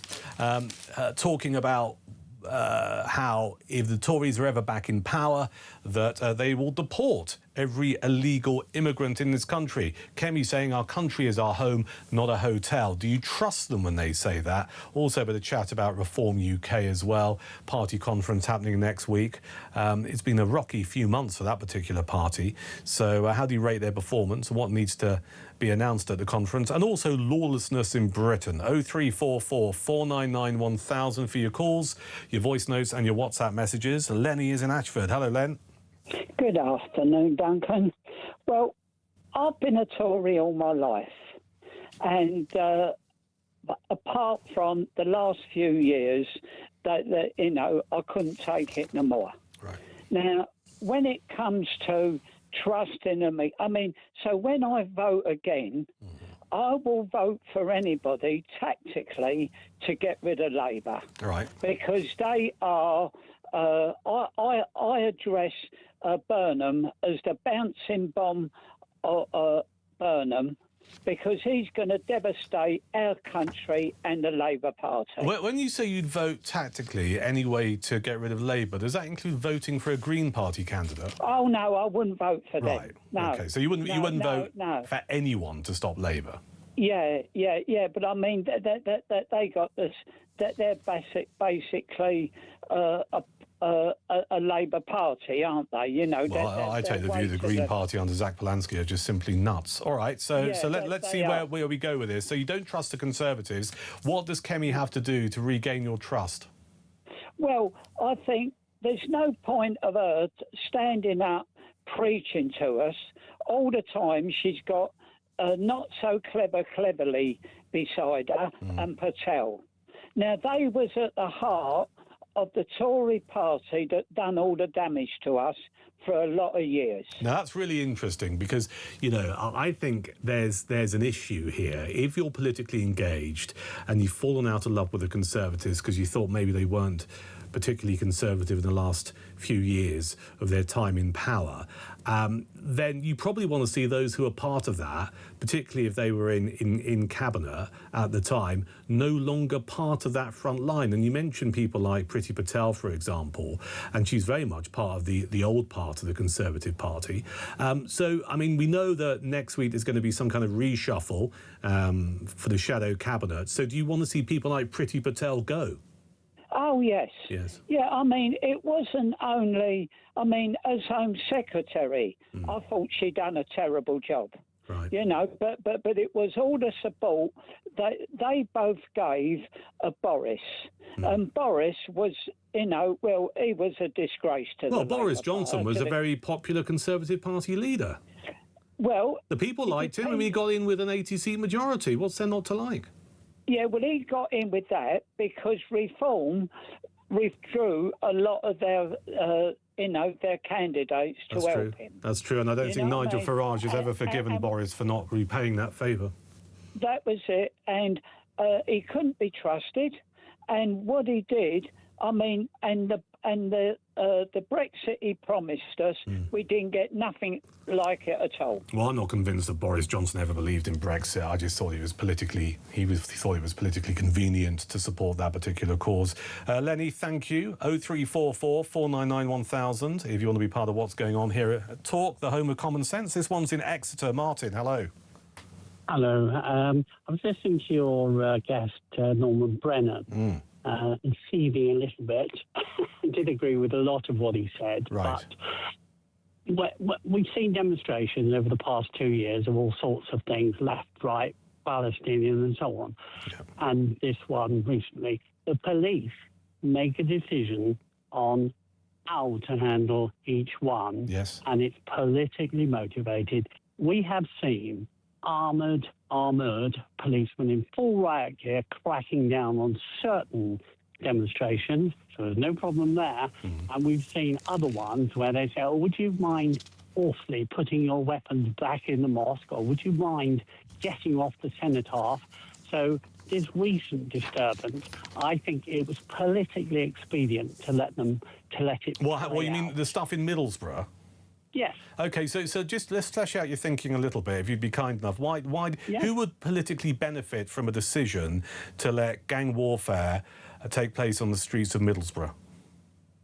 That's a good question. So, well, it is a good question. I'm desperate to hear your answer. Okay, I'll give you my answer. There are certain fractions within government where if a bunch of thuggy white people, which is exactly what they are, they're criminals, no question about it, beat themselves to death and have a riot, I think that they were happy to let that play out. Now, if that had been a Tommy Robinson, why? Yeah. Because it reinforces the narrative that there is no problem with Islamic extremism. It's all right-wing. Okay, so the narrative being there's no problem with that, diversity's good, look, it's always these white thugs who kick off against each other. Exactly. So I remember watching these, and everybody remembers watching these, we'll call it pro-Palestinian demonstrations, for a year. And then suddenly there was, I can't remember who it was, but let's say a right, I'm not going to say right-wing, a white sort of counter-demonstration. Suddenly there were all these horseback policemen with armour and riot gear, and everybody's going, well, hang on, where the hell have they been for the last 12 months? So I think there are political decisions being made, and yes, I appreciate their lack of resources, but... Well, I was going to ask you about that, Martin, if I may. I mean, Norman Brennan was very clear. He said, he's more experienced than you and I when it comes to policing, right? I think we can agree on that. But he's of the view that resources have been slashed so much that you have a police commander somewhere just going, we simply don't have the manpower to actually deal with this particular situation. It doesn't matter if it's in, somewhere like Southampton, when there was disturbances off the back of the murder of Henry Novak. It doesn't matter if it was what we saw in Southport. It doesn't matter if it's what's happening in Middlesbrough. Someone high up the police chain just goes, we simply haven't got the lads and the power and the resource to sort this out. Do you not think it's that simple?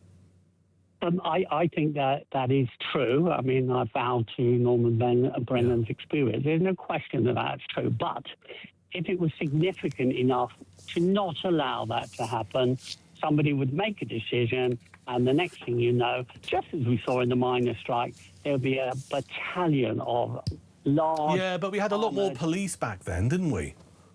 No, but we've seen it now. Duncan, we've even seen it at the same demonstration where one end, they're wearing, like, rainbow things, and at the other end, they're in full riot gear. Yeah, I take your point, and I hear your frustration as well. I mean, for many months here at Talk, there's been an ongoing debate from listeners and callers and people sending messages about what they see as this form of two-tier policing, and I think that's kind of what you're suggesting here. Martin, the next, thank you for your call. 0344 499 1000. I pledge to you, sound like a politician, don't I? We will get more calls on the air ahead of 3 o'clock, so do keep your calls coming in. We will do some messages as well. But up next, there's been a teeny-weeny by-election that took place yesterday in Dover, in Kent. It has been dubbed as the fight for the right. And we had the Conservatives, we had Restore Britain, that's Rupert Lowe's outfit, and Reform UK. The fight for the right involving 3 political parties. I mean, other ones stood, but, everyone said, look, it's going to be a fight between these 3 parties. Guess who won? The Green Party. In Dover in Kent, the place in the United Kingdom that sees illegal migrants arriving on an almost daily basis, numbering hundreds of people. And local people voted in a Green Party candidate. People are now saying, look, this is a prime example of the first sign of the right-wing vote being split 3 ways. We'll talk about that next here on Talk.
across the UK.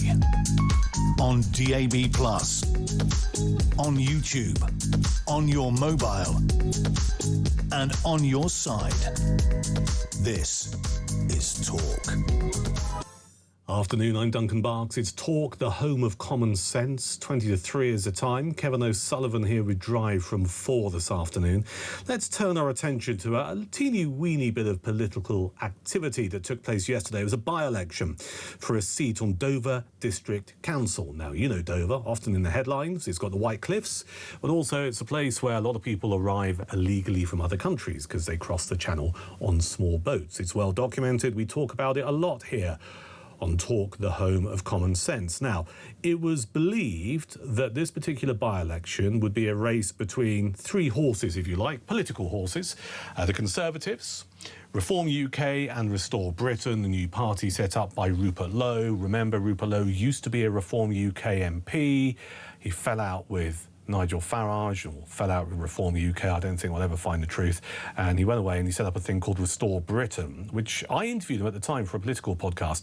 And he said there's going to be a movement, he said, and then later it morphed into a political party. So Rupert Lowe is leader of Restore Britain and the party's own MP.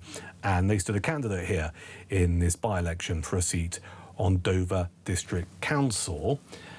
None of them won. The Tories didn't win.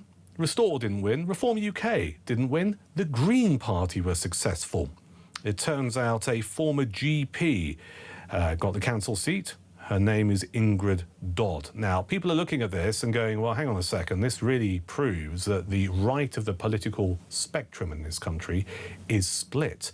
And if you have Restore and Reform and even the Tories all standing candidates, all it's going to do is let in someone from a left-wing party. And this once again gets us back into this whole debate about the right wing in this country being split, whether or not they will ever put their egos aside and find a way of making up, or whether or not this kind of fracas is going to continue between all three parties and is just going to give a green light to a socialist government back in 10 Downing Street. I will take your calls on this, 0344 499 1000. But first, let's get a view on this from Maria Botel, who's head of local government from Restore Britain and joins us this afternoon. Good afternoon.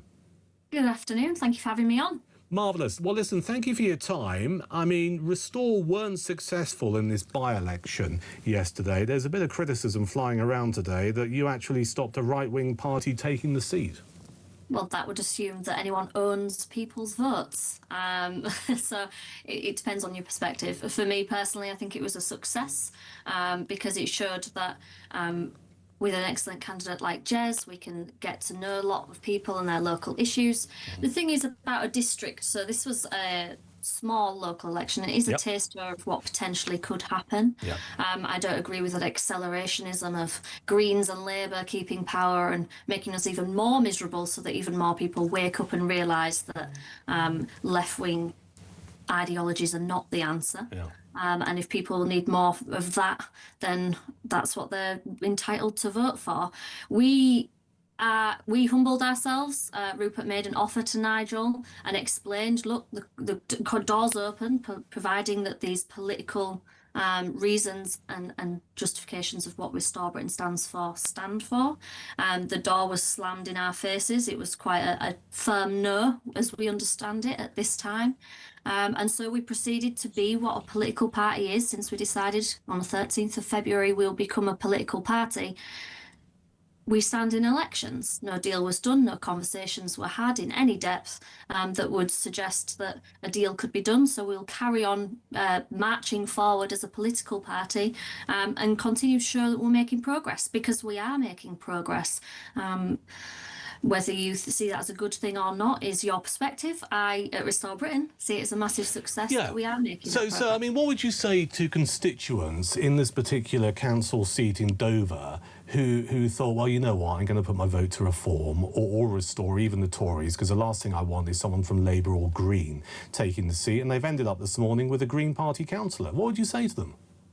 To speak to the friends and family that are voting Green, and to encourage them to understand the consequences. Right, so you don't think there's any responsibility or accountability here for, let's say, your party, or indeed you could argue the Conservatives, because the Conservatives didn't stand and the majority of their votes went to Reform. Reform might have taken the seat. Do you think there's no accountability at the foot of... There is a collective responsibility. Let me finish the question. Sorry, I don't mean to be rude, but it's important that it's finished.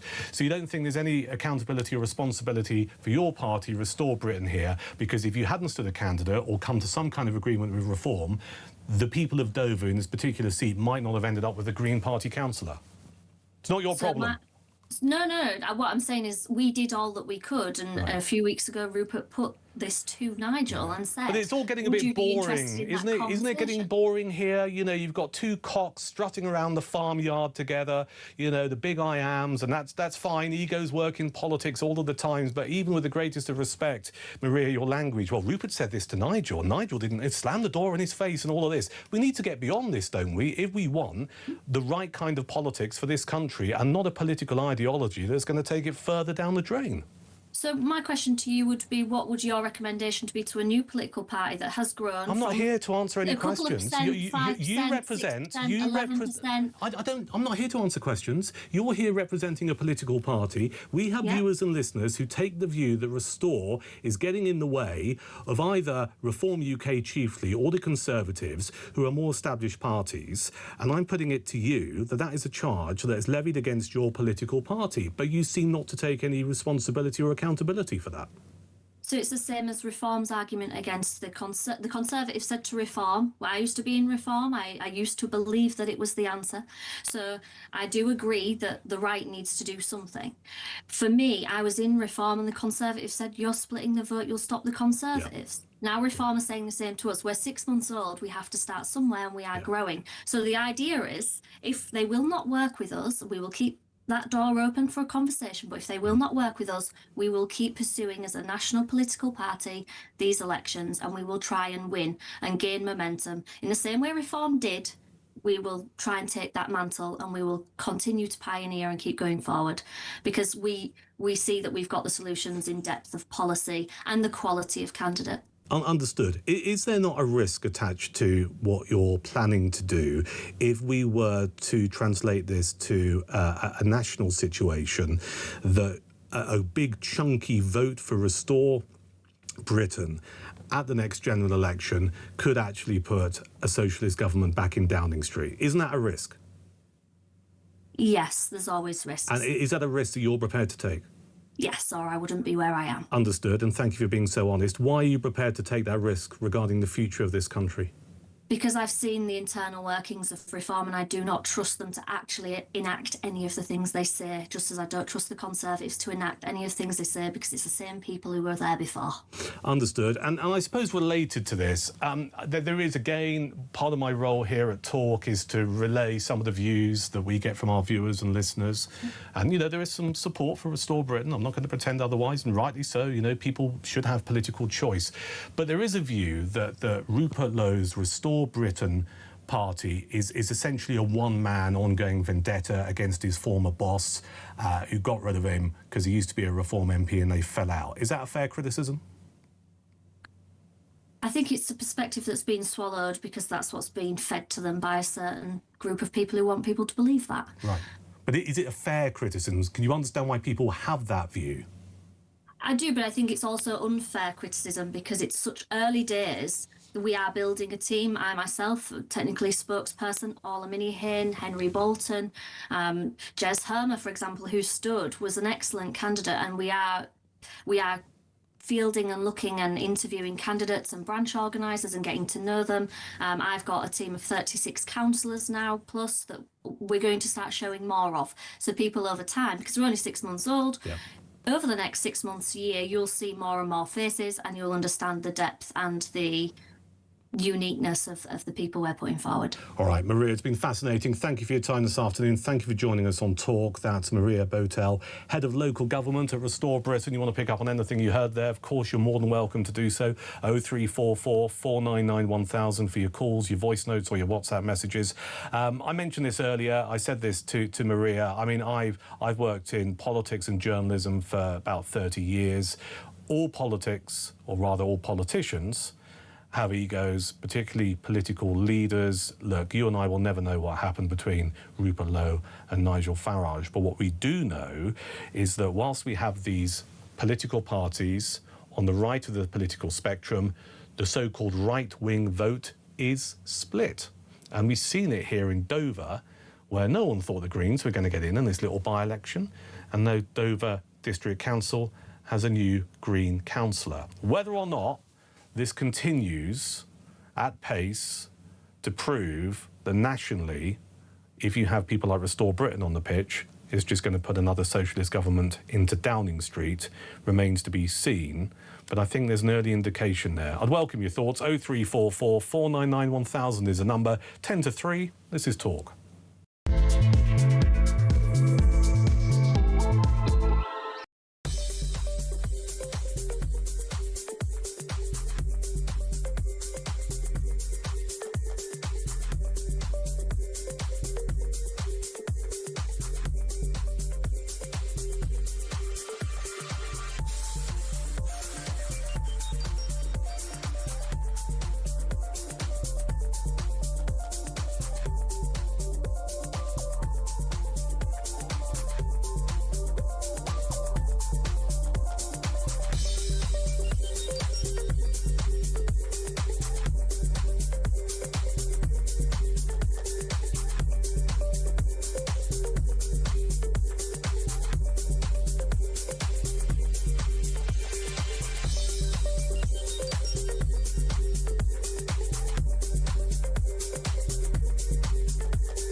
You actually recorded the argument that was taking place. Yes. Now, I spent some time trying to translate it.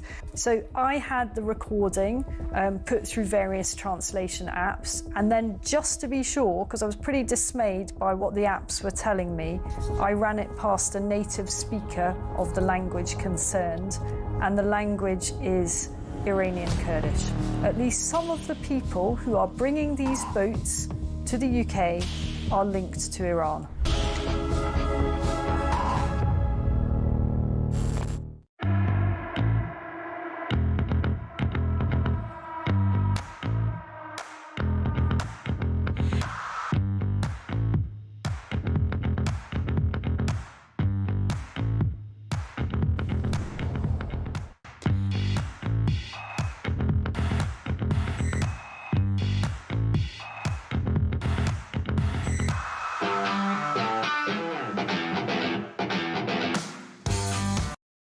Across the UK, on DAB+, on YouTube, on your mobile, and on your side. This is Talk. It is Talk, the home of common sense. I've got some breaking news for you this afternoon. It just turned 10 minutes to 3. 4 men have pleaded guilty at the Old Bailey to destroying 4 Jewish ambulances in an arson attack in North London, which caused £1 million worth of damage. That's just appeared. I'll repeat it again. 4 men have pleaded guilty at the Old Bailey to destroying 4 Jewish ambulances in an arson attack in North London, which caused £1 million worth of damage. More on that as we get it as the afternoon afternoon continues here at Talk, the home of common sense. 0344 499 1000 for your calls, your voice notes and your messages. Some great stuff coming in off the back of my chat with spokeswoman for Restore Britain a few moments ago regarding whether or not the political right in this country is somehow split and whether or not we'll ever get some kind of agreement between the various personalities involved. I don't see it myself, to be honest with you. I mean, increasingly, I just think this country is heading screaming towards the rocks politically. But maybe I'll wake up tomorrow in a different frame of mind. This one here from Carl, who says Rupert Lowe of Restore made demands, not offers, to Reform UK, says Carl. Elsewhere, Stephen Hartley, Reform UK is the leading party of the right. The Tories and Restore therefore should rightfully stand down. See, that's interesting. You see, I take the vote, or rather I take the view that when it comes to voters, they should have the political choice. And this is the problem, right? The idea that one political party says to another, you should stand down, ultimately disenfranchises the voter who might want to vote Restore or Tory. This is the problem. This is what I wrestle with. I mean, I don't want, I want a proper right-wing government back in power, right? But then if you ask me, well, how far would you go with that? To demand that other political parties don't stand somewhere means you're denying voters the choice. And I really wrestle with that from a democracy point of view. Elsewhere, Elaine says it took Reform years to get where it is now. It is so frustrating that Restore have come along thinking that they can just do the same in a couple of years when all they are going to do is lumber us with a madcap rainbow death cult. And Barbara says Rupert Lowe set up Restore to destroy Farage on Reform. He stated as such when he began the party. He said he did not care about winning. He only wanted to ensure Reform lost. Well, that was certainly the case this by-election yesterday in Dover. Let's take a call on this. Matt is in Cheshire. Hello, Matt. Hi, good afternoon, Duncan. Good afternoon, sir. On your last comments, the next general election will be so seismic that it's way too important for all this bickering and proud-cocking, as you said earlier. I voted for Farage in various guises for probably about 15 years before Brexit. Right. And I'll be voting for him regardless. But I have been to Restore Britain meetings and I have been to Reform meetings. Yeah. And there is a difference. Reform are... There's almost like a paranoia. They're insular. They're a little bit cocky and a bit arrogant, like they don't have to listen to the general public.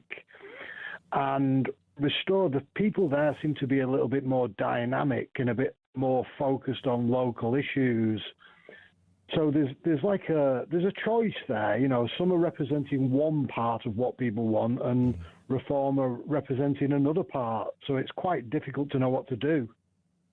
Yeah, do you think there should be some kind of agreement between particularly Restore and Reform in the future? I mean, I think they should all sit down, Kemi Badenoch as well. If they don't, then...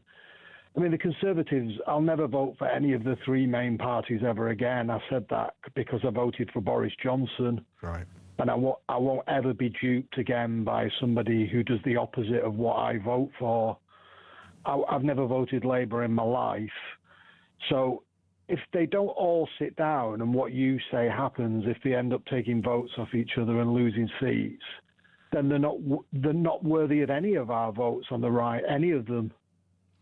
Yeah, I mean, it is interesting. And I mean, maybe I gave Maria Botel of Restore Britain too much of a hard time. I don't think I did, but some people might think that I went in quite hard on her. But all I hear very quickly from Restore members and spokespeople is, well, Nigel did this and Rupert said that. And it's just like, oh, for goodness sake, we have to get beyond this, don't we? And I just wonder whether or not it's never going to happen. I mean, I genuinely hope it does, but I can see how ego and arrogance will lead to it not happening. I mean, they could obviously say, we'll stand in this seat, you don't stand in that seat, and make sure certain people get the right amount of seats to win a majority. But I'd much prefer if Rupert Lowe was maybe the Home Secretary. If Nigel Farage was Prime Minister, Rupert Lowe was Home Secretary, and Kemi Badenoch was Foreign Secretary. I think everyone in Britain would be happy with that. That's interesting. Listen, Matt, great call. Matt in Cheshire, from Cheshire to Wiltshire. This is Laura. Hello, Laura. Welcome. Hey, Duncan. I'm afraid I think your chap from Cheshire might be living in cloud cuckoo land, because that ain't ever going to happen, is it? I wouldn't imagine those 3 jobs. First thing I would say is you've been talking a lot since I called originally about egos. And my understanding as an ex-Tory member of Reform, Danny Kruger's my MP, very supportive of him, is that Danny has certainly said to me I've heard him say in small groups, that Nigel has absolutely no problem with tall poppies, but he expects loyalty from within his party. Yeah. And I don't think that that's a terrible thing. And Nigel is one of the few politicians who, over God knows how long he's been around, has stuck to the same line. He hasn't flip-flopped. And what interests me is that Restore and the Conservatives and Labour spend most of their airtime trying to knock reform. And I thought that your conversation with Simon Danczuk, I'm just very gently going to say, I just thought there snuck in a little bit of lazy rhetoric, which is, oh, well, Reform don't really have any policies. Whereas Alex was on the radio yesterday saying they're putting out too many policies and too many press conferences.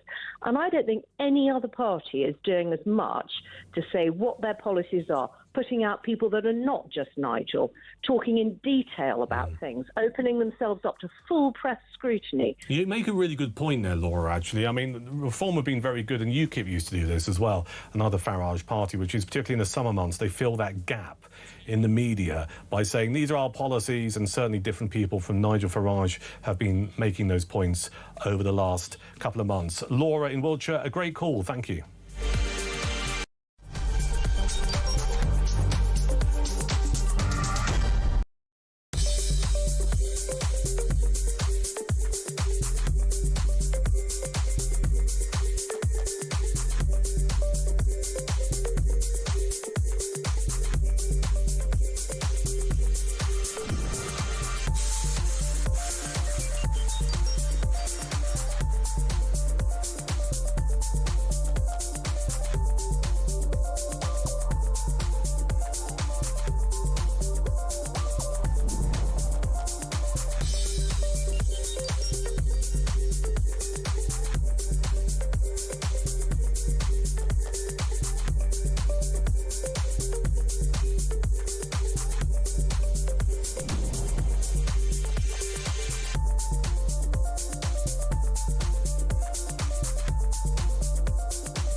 Across the UK, on DAB+, on YouTube, on your mobile, and on your side.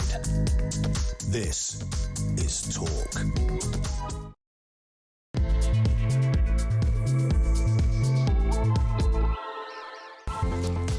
I'm Duncan Barkes. It's Talk, the home of common sense. Thank you for tuning in on this Friday afternoon. If you're listening on DAB+, digital radio, maybe on your smart speaker or via the Talk app, good to have you along. If you're watching on YouTube, I'm the fat man here in the pink shirt. I'm here through until 4. Kevin O'Sullivan here after 4 with drive time. We'll catch up with Kev a little bit later on, and we will get more of your calls on the air, more of your voice notes and your WhatsApp messages as well. That number you need, 0344 499 1000, a very brief recap talking about Reform UK. They've got their political conference starting next Friday. Well, it starts on Thursday, but Thursday is a thing called a business day, which, you know, members of the public can't go to, but Friday and Saturday in Birmingham. You tell me, how would you rate their performance so far this year? We're looking at that. We're talking about trust in politics, particularly with the Conservative Party and Kemi Badenoch, who says that the Tories get back into power, we will deport every illegal immigrant. She wrote a piece for the Sun newspaper saying, our country is our home, not a hotel. Do you trust the Conservatives when we talk about illegal migration? And as always, a conversation which is never too far away from what goes on here, a talk about the political right of the United Kingdom and a teeny weeny by-election that took place in Dover yesterday for a seat on Dover District Council. And people thought, well, look, this is a three-way race, right, between the Tories, Restore Britain and also Reform UK. It was won by the Green Party, and there is a narrative that exists today that Restore Britain's 10% of the vote allowed the Greens to take power. So once again, we find ourselves, I say take power, get a seat on the District Council in Dover. So once again, we find ourselves thinking, well, you know, is this an example of the political right of this country being so split that you end up with those on the left benefiting from this split? All of that going on, 0344 499 1000, and a dose of lawless Britain. Quite a depressing conversation we had earlier with former police officer Norman Brennan about some of the stuff coming out of Middlesbrough today, how it appears gang warfare is taking place and the police feel powerless or at least under-resourced to do anything about it. If you've got examples of lawlessness in Britain, let's get you on the air. 0344 499 1000 is the number here at Talk on this Friday afternoon. Let's get some reaction to some of the afternoon's political stories with Head of Communications for Popular Conservatism, Annunziata Rees-Mogg joins us. Hello. Morning. Afternoon, Duncan. How are you? I know, I'm very well indeed. Always a pleasure to have you on. Let's start off, if we may, about this seat that the Green Party took on Dover District Council, because I'm interested in your view on this as a spokesperson for Popular Conservatism. You know, all right, it's a very small by-election. We know that Dover is always in the headlines because it's the place where a lot of people cross the channel illegally and they arrive in this country. And I think most people would have thought the people of Dover have had enough of this, so they're going to vote for a political party, either the Conservatives or Reform UK or Restore Britain, that's got a hard line on illegal migration. It was described as a three-horse race between the Tories, Restore Britain and Reform UK, yet the Green Party won it. And some people are saying, well, that's because Restore Britain got 10% of the vote and they stopped Reform winning that particular council by-election. Is this an example of things to come, do you think? I think it highlights a real problem on the right, that if you divide your vote, you lose to the left. And it's a real threat at the next election, particularly in first past the post, that the right will not be able to form a majority because they will have undermined each other at this local seat level. And if you don't have enough MPs, you're not going to form a government. I think some people want a full agreement between the parties, and I don't think they're close to that. But I think there does have to be a tacit understanding that the one best placed to win, the one with the best chance to win, will be given a pretty free run at it. Do you think that common sense will ultimately prevail amongst all of this? I mean, I've got quite upset slash depressed viewers and listeners who are just going, I'm in a similar mindset, I won't lie to you, which is the last thing I want to see is some kind of rainbow coalition socialist government in Downing Street at the next general election. And I just want all of these people. I want Kemi and I want Rupert and Nigel. I don't care how they do it. I don't know if it's an electoral pact. I don't know if it's pragmatic thinking. I don't care. I just want to ensure that somehow we stop another vile socialist government running this country. Do you think ultimately they will see that and see that that is the view of the majority of people on the right of the political spectrum in this country and common sense will prevail? It's certainly my position popular conservatism is cross-party, but obviously on the right. It's conservatism with a small c. But we need those parties to form a majority. We know anyone who's ever been out canvassing, anyone who's been involved at constituency or council level politics knows that the left do this all the time, that the Labour will give the Lib Dems a free run, the Lib Dems will give Labour a free run to make sure that the left-wing candidate gets the position. I've had less to do with the Greens because they weren't around so much when I was doing much more politics, but I have no doubt that that is true as well. And we've seen people switch from Corbynista Labour Party to the Greens, but it's all of the same thing. And if they are going to work together in order to ensure this rainbow coalition that I think would be so incredibly damaging to our country, things are going very wrong already. They could get a lot worse.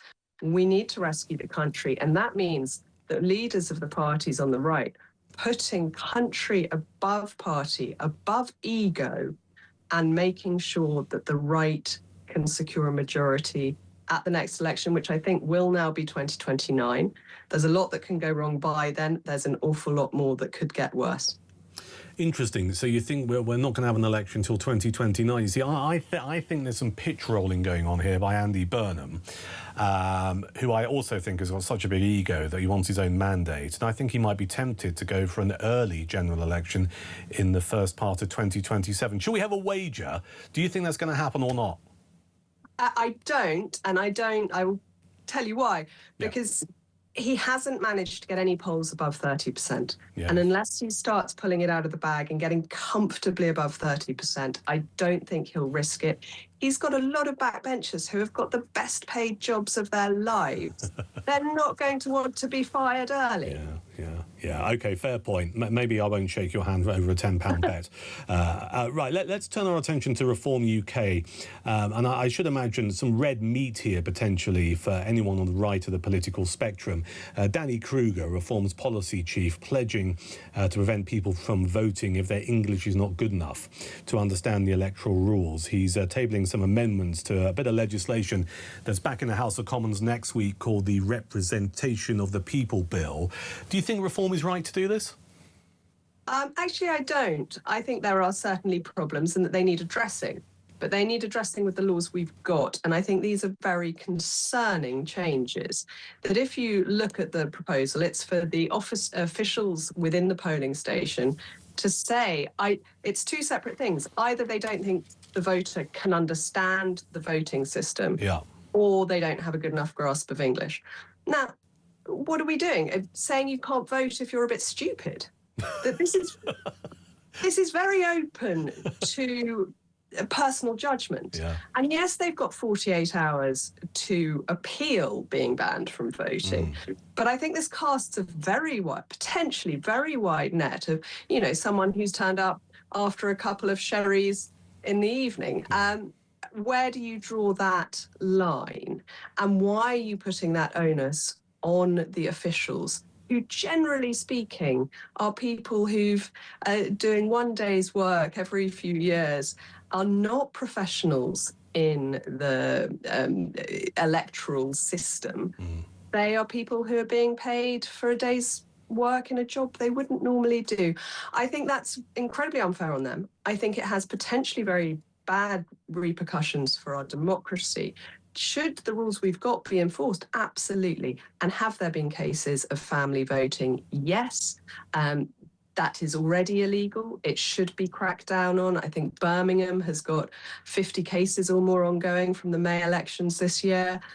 And that's absolutely right and proper that we should make sure that doesn't and can't happen. But we've also got to face the fact an awful lot of this happens a long time before anyone gets near the voting booth, and that there are kitchen tables that are sat around and one person present, the elder, will say how people are going to vote. And that's a cultural difference. And I think it's part of integration that we have to enforce our electoral norms as part of our culture. Final quick question to you. Kemi Badenoch, the Conservative Party leader, has written a piece in the Sun newspaper today saying we will deport every illegal immigrant. Our country is our home, not a hotel. We're asking Talk viewers and listeners this afternoon whether or not they trust the Conservatives on illegal migration. I'll be honest with you, so far it's not looking great. How much is there of a trust issue with Kemi on issues like this, do you think? I think Kemi's hands are pretty clean, but the Tories absolutely mucked up our immigration system and said they would get it under control repeatedly. Theresa May used to talk about the tens of thousands when she was Home Secretary. I mean, we're going back a long time. And they didn't succeed. They did finally have a plan, and I think Rwanda really would have had a deterrent effect. It was already being seen that people were going from the UK to Ireland to not be deported to Rwanda, and of course, the Labour Party came in and scrapped it immediately.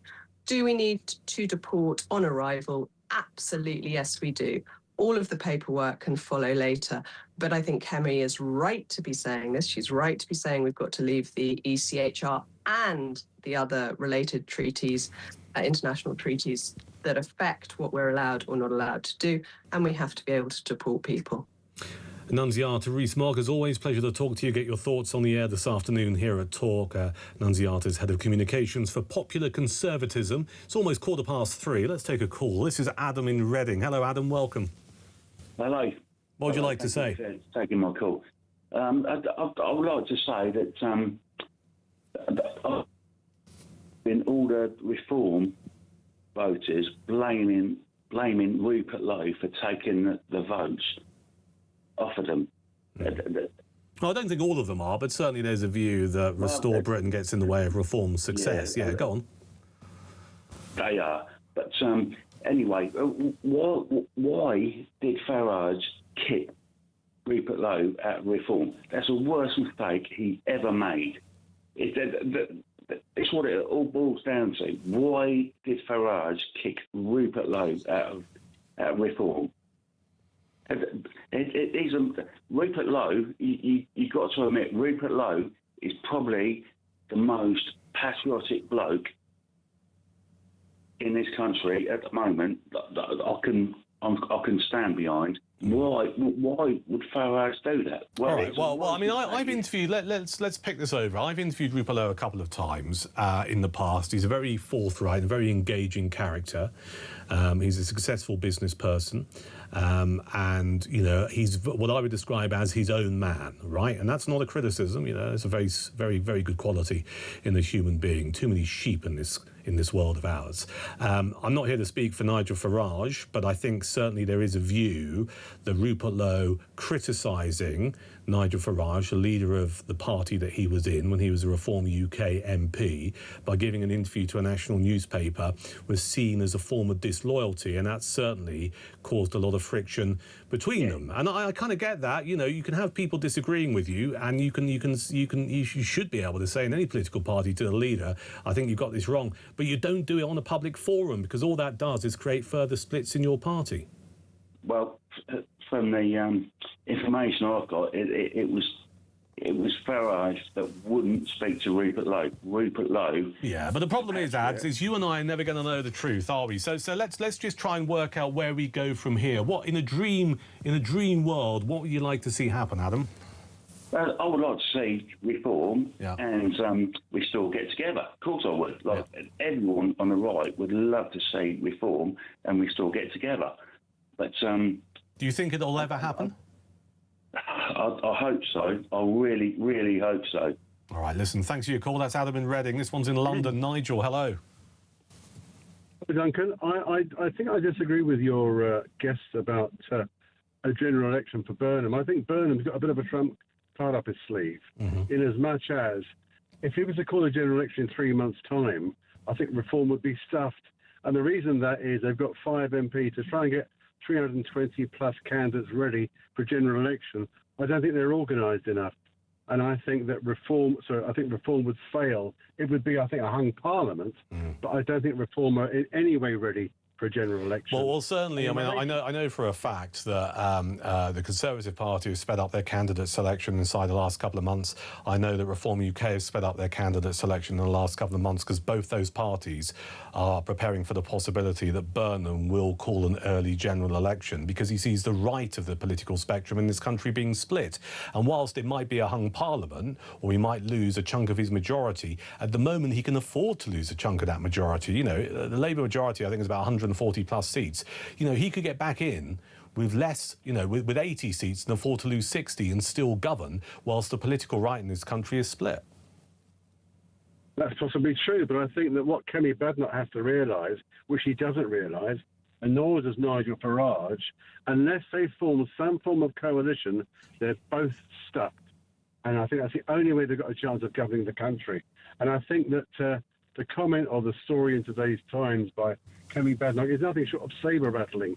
14 years they had something to do about illegal immigration. They did nothing. And, of course, everyone forgets the European Court of Human Rights, which waters down everything they want to shout and scream about.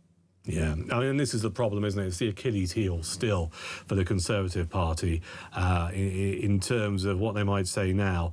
I think a lot of people, as you just rightly pointed out, just go, well, you had 14 years to do that and you didn't do it. And I think that's going to haunt them for several more years to come unless things change quite radically. Nigel in London, thank you. It's almost 3:20. Are you a boozer? I'm just looking around the team here behind the glass here at Talk. I mean, Dean Spencer is never out of the pub, and the fact that he's here today is a bit of a wonder. I think Faith over there looks like she likes a beer or six. What about the rest of you? Yeah, all thumbs up. You see, and look at me. I mean, look, I've got the complexion. That's what I'm looking for, of someone who's never out of the pub, because I'm a little bit old school. I'm Gen X, Generation X. I mean, we were pretty much, you know, from the age of 15, we're in boozers around the United Kingdom. There's nothing else to do. You know, once you got bored of the youth club, you went to the pub, right? I only ask this question because it appears the over 40s are the last generation of regular drinkers, according to Attitudes and research that's out today. It's a concern for the pub industry, I suspect, and also a concern for those of us who like a tipple. I mean, at this rate, it's only going to be Dean who's producing this afternoon and me left in the pub. We'll get to that next here at Talk.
Always takes me back to Darren Jones, the then Secretary of State to the Prime Minister, who looked square down a camera on Newsnight and said 90% of those that come across are women and children. That's fundamentally wrong, Nigel. Yeah, that's wrong.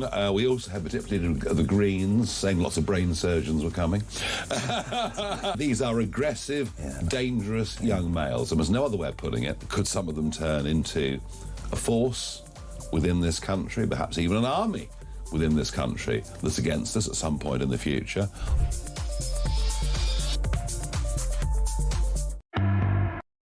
Across the UK, on DAB+, on YouTube, on your mobile, and on your side. This is Talk. I'm Duncan Barkes. It's Talk, the home of common sense. I'm here through until 4 this afternoon. Kevin O'Sullivan here with Drive from 4. We're going to look at this startling, depressing statistic that over 40s are the last generation of regular drinkers. We're going to talk to a guy in a few moments, Rory Hanrahan, who's a journalist and the pub manager of the Vine Inn in Oxfordshire, which sounds idyllic at this time on a Friday afternoon, on the cusp of a bank holiday weekend in England. I'm just kind of thinking, in there at about 10 to 5, maybe a pint of Timothy Taylor Landlord, bag of bacon fries. We'll get to that in a few moments' time, but we've got a stack of voice messages and voice notes to get through. First off, talking about the Conservatives and their pledges regarding immigration. This is David. Afternoon, Duncan. Hi. David from Bromley here. You're talking about Kebby Badenoch. What a great speech. You can forget all this talk. We've heard it all before. We want action. The Tories can't be trusted. In fact, I'm fed up with MPs talking in the terms of what do we have to do to secure our votes. Yeah. It shouldn't be about that. It should be about what is the right thing to do for our country. And everyone knows that. We're sick of this. It's like, what should we do? So we've got another 4 years of our expenses, and so we don't have to look for a job. They can stuff it. Cheers, David. I don't think there's much of what you said that I would disagree with. Talking about the state of UK politics, this is Sean. Afternoon, Duncan. Hi. Sean from Grimsby.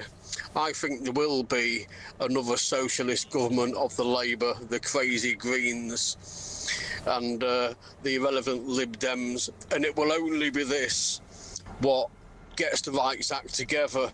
I actually don't trust any party on the right, whether it's Restore, Reform or the Tories, to actually do the right thing. All their egos are massive, and I think that's what it'll take, a crazy rainbow government, and then we might finally get our act together and sort it out. Great show, mate. Thank you. You might be right, Sean, but I mean, the thing is, this is my theory. If we end up with some crazy left-wing coalition rainbow government controlling this country after the next general election, I think we've gone past the point of no return. I think that'll be it. I mean, I'm already looking for places to go and live elsewhere. And I'm a man in my almost mid-50s, you know, and it's difficult because, you know, I've obviously got family here, I've got roots here and stuff. If I was in my early 20s, right, given the current journey we are on politically and how the right politically in this country is split, and you just look at it and just go, look what happened in Dover, you know, a Green Party candidate ends up winning on Dover District Council. If I was in my early 20s, I'd be off. I'd go somewhere else. As it stands at the moment, the Isle of Man's looking quite favourable for an old git like me. This is Dave regarding Conservatives and the immigration. Good afternoon, Duncan. Hi. Dave in Leyland. Just on this point of do we trust politicians, or in particular Kimmy Badenoch for her comments about deportation of illegals. Until accountability is brought into politics, no. At the end of the day, she needs to articulate in clear terms why that wasn't done before. What exactly was the problem? Why could they not control the borders before? I want it all laying out, all itemising. I want people named of what was in the way of sorting that out, and why will it be different this time. And until they can map all that out, so any layman can just look at that and understand it, no, there is absolutely zero trust. I think what she'll say, Dave, and she has said this, she's pledged that the Conservatives will come out of the ECHR, which of course we are part of the ECHR, and we were part of it when the Conservatives were in government. She's saying that the Conservatives will come out of the ECHR, therefore that gives them the green light and the ability to deport people out of this country. And she's also saying at the moment that anyone who wants to stand as a Conservative MP has to sign up to the agreement of coming out of the ECHR. So I think that's the difference between now and then. 3:26 is the time. Let's get into this depressing conversation. Look, I like a pint, all right? If you're watching me on YouTube, look, this is a body that's built on pints, so I'm not going to pretend there's anything else about it, you know. And I know alcohol's not to everyone's cup of tea, but when you read that over 40s are the last generation of regular drinkers, we have to talk about this. We have to talk about the impact this might have on the pubs in the United Kingdom. So let's get a view from Rory Hanrahan, journalist and pub manager of the Vine Inn. Hello, Rory. Hi, Duncan. How are you? You all right? I'm very well indeed. Just tell me about the Vine Inn, just out of interest, because I want to start dribbling here with the anticipation of having a pint in about an hour's time. Go on. So 500-year-old pub in a small little rural village in the heart of Oxfordshire. Yeah. Little church, village green, cricket ground, 5 real ales on tap. 4 real ale ciders behind the bar. God. All right. Very quickly, what's on your real ale cask pump at the moment? Can you just tempt me a little bit? We've got Hobgoblin, Timothy Taylor, landlord. Yes. Oh, yes, Timmy. You can't beat a pint of Timmy. Timothy Taylor Landlord's one of my favourite ales. Absolutely. Yeah, it's good stuff. Classic. And we've got Ubu by Purities, our guest beer on, and then 2 beers from Abingdon. Nice. From a local brewery. Good stuff. Yeah, local brewery. Listen, let's talk about this. I mean, it appears that certainly, I mean, I love a bit of pub life, not just for the alcohol. I think pubs can be really important in communities around the place. You know, I mention this quite a lot here on Talk. I live on the south coast. I live in a place called Chichester. There's the Eastgate pub. It's the Fuller's pub. It's predominantly a wet pub. Though Stuart, the chef, does some really good food in there, including a brisket bhaji, which is, I think, a great beauty, by the way. Brisket bhaji. Get it on your menu, mate, with mango chutney. It's the future. But listen, the point I wanted to make was, it's not just about eating and drinking in these places. You know, I see 22-year-old lads playing darts alongside guys in their late 70s and early 80s. So it's not just about alcohol, it's about community connection. But when we look at this research that's out today, and it's quite a chunky bit of research, that people in their 40s are the last generation of regular drinkers, because younger adults just aren't into the tipple, right? This will have an impact on British pubs. So what do we do about it? Yeah, so I suppose there's a couple of things to unpack, because this has happened in the same week. Camera came out, the campaign for Real Ale, and came out with this horrific report that they allow £800,000 in the red, and they're looking at the massive decline of one of the greatest, most unique things to these islands, which is Real Ale, which is traditional bitter, unique and nowhere else, and a huge industry in small brewing and stuff like that as well, of course. So we've got a bit of a perfect storm. We have a wonderful government, of course, currently, who are fantastic at supporting small businesses.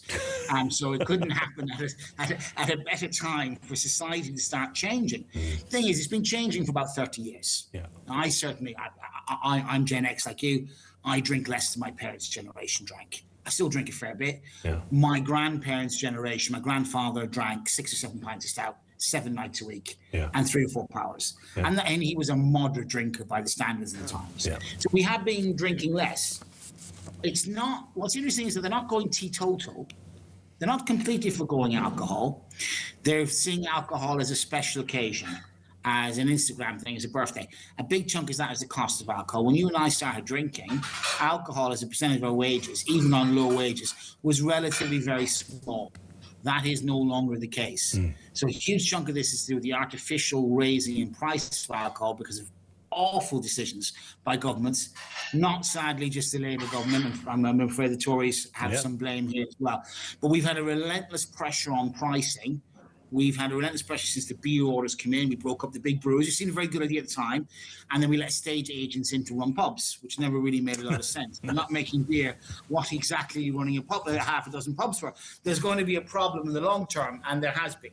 The move away from vertical drinking, you know, men behaving badly, get it down your neck, lads, 40 pints.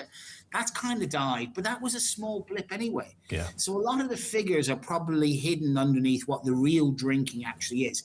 The other big thing, of course, is there are new pubs opening, but they're very limited in what they can offer because they don't have traditional breweries. So how do they sell real ale? Mm-hmm. How do you sell real ale in a revamped postage pub with no cellar? Yeah. Now, it looks like there may be solutions to these things coming out, but we're not getting beer into places where young people drink it, so we're losing them as real ale drinkers. We're too expensive, so we're becoming, like it is in the continent, a treat, something you do is really special, having a beer. This is a big deal. So that change in culture will just put the prices up and up and up. because we're not going to have the volume coming through. So what's going to happen is going to be premiumization, which of course breweries love, big companies love it. Slap a bit of paint on, put some fake Formica on, and call it the ye olde cock and hen. And now it's £19 for a pint of some kind of fancy German lager that tastes exactly like Carling, if you truth be told, you know. And I don't think any of us want that, because we don't want to be European drinkers. We quite like being English and Irish and Welsh and Scottish drinkers. We do. And I mean, given your experience of running a boozer or several pubs, I mean, how when you look at research like this and you see the attitudes towards alcohol are changing in a country, what do you start thinking about how you can still attract people into your pubs even though they're not drinking? Well, I would say the demand is still there. I look at Witherspoons, and any decent-sized Witherspoons is busy all the time. The fundamental difference with Witherspoons and 90% of other pubs is price.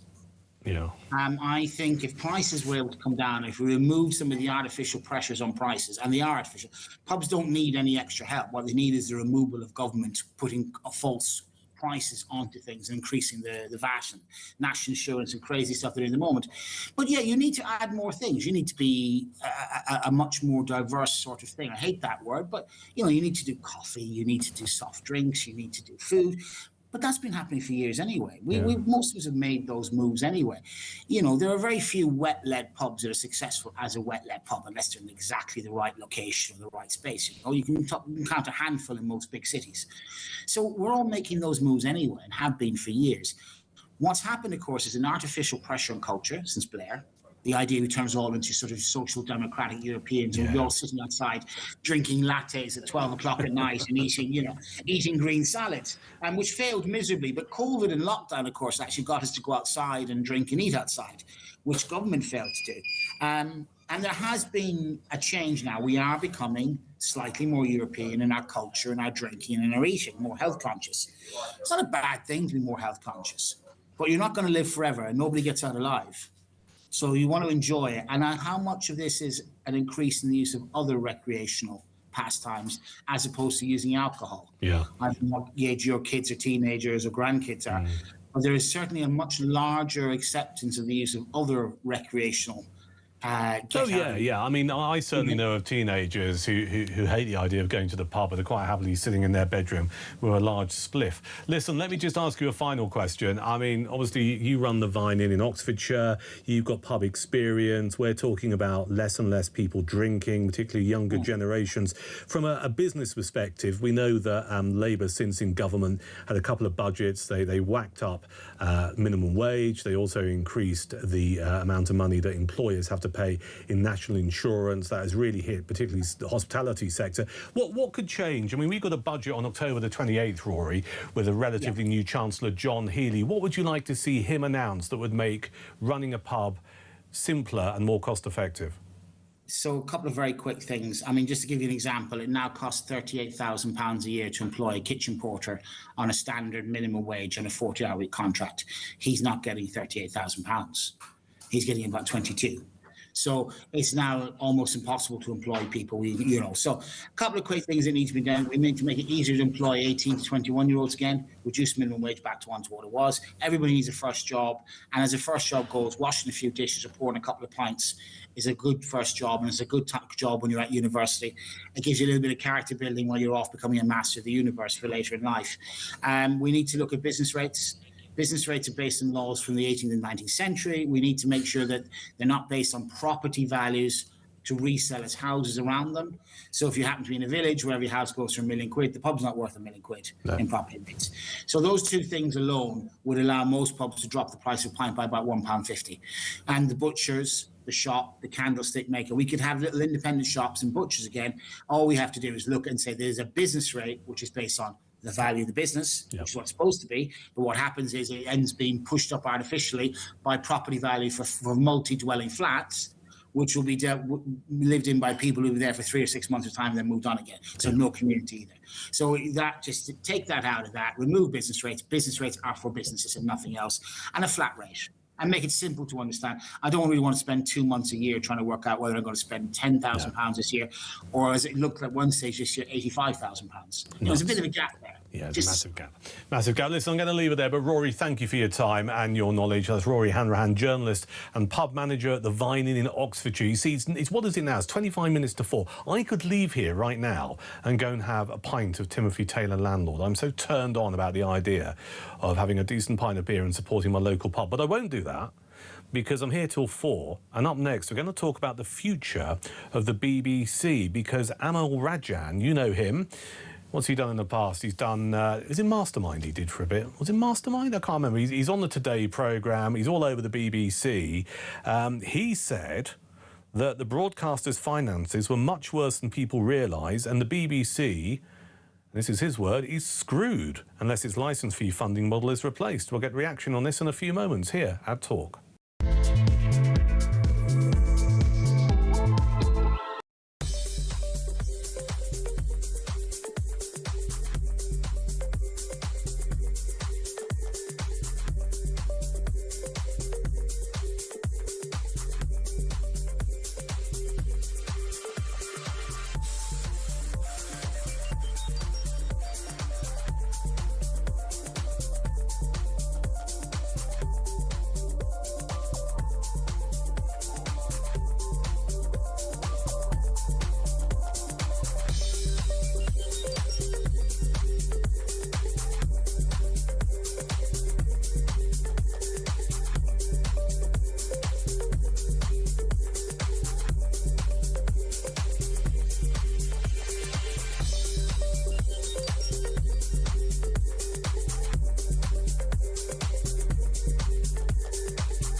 Across the UK, on DAB+, on YouTube, on your mobile, and on your side.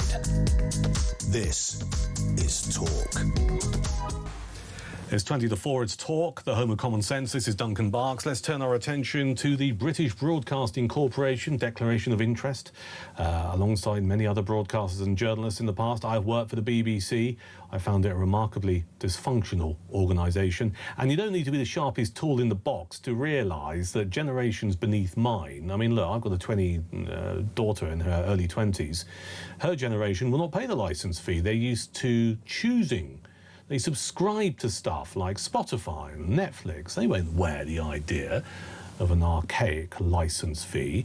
The BBC is screwed unless its licence fee funding is replaced, according to BBC star Amal Rajan. He's an outgoing presenter on the corporation's networks, says the broadcaster's finances were much worse than people realise because of a steep decline in licence fee revenue. And he's warning it was not possible to cut your way to growth because the current Director General has said they're in the process of saving £500 million. Which could see around 2,000 people at the BBC losing their jobs. Let's get a view on this from Adrian Mills, consumer expert and former BBC presenter. Afternoon. Good afternoon. Good to see you as always. Good to hear you. I mean, Amal Rajan here is just stating the obvious, isn't he? He is. It's interesting, though, he's saying it when he's stepping away from the BBC. He didn't really bash on about it while he was there. No. Although I am told that he is going to stay and present a University Challenge, I think it is, that he presents at the moment. Look, I worked at the BBC such a long time ago, but I find myself defending it on so many occasions, but it is getting more and more difficult. And when I was there, it was what was deemed to be the golden age of television. But as my 95-year-old mum says, Adrian, you've got to remember, there were only 4 channels and you had to get off the sofa to switch it over. Yeah. So, of course, you had high viewership, you know, programmes I worked on, 20 million viewers.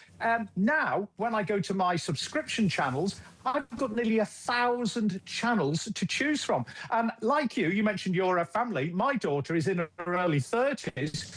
she wouldn't dream of sitting and watching a BBC programme because she's onto YouTube the most of the time. And that's where Amal is going as well. He's going to create a new programme there. So the way we watch, the way we behave has changed dramatically. And the BBC really has been so slow in actually adapting to that change. Yeah, I think that's fair criticism. And it begs a question, though. You know, it is an organisation that receives a lot of money off the back of the licence fee. It's supposed to employ the brightest and the best when it comes to broadcasting. Why has it taken them so long to realise, one, that the licence fee is not a future funding model that's going to work, and two, that the landscape has changed in such a significant way? You mentioned YouTube. You know, us here at Talk, we stream on YouTube. We have all of our content on YouTube.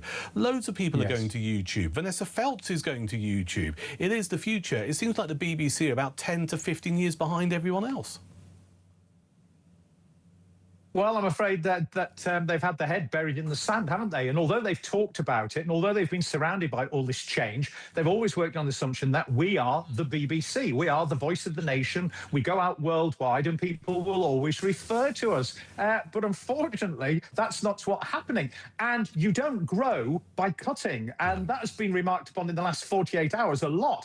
And what's going to happen, because when you look at the BBC's overstaffing in terms of middle management, when you look at some of the salaries that the other day I saw that there were a dozen people working in HR that are on over £200,000 a year. One person was given a £100,000 pay rise, while the majority of the staff were offered 1.5%. So it is a model that is actually beating itself up from the inside. And if they don't do something, and something fast, I think they will implode. And I really do think that when you look at the figures of people that are not paying their television licence and are stepping away from paying it, that yes, it was 300, 400, 500,000. What would happen next year if 1 million people stop paying?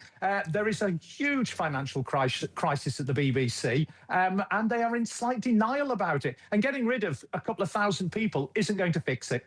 Adrian, you mentioned that you always find yourself defending the BBC. I'm guessing you still believe in the BBC as a concept and public service broadcasting. In your view, how should it be future-proofed? I mean, what needs to happen for it to be fit for the future, still have a place in British society, and also not have people going, I'm not going to pay for this licence fee anymore?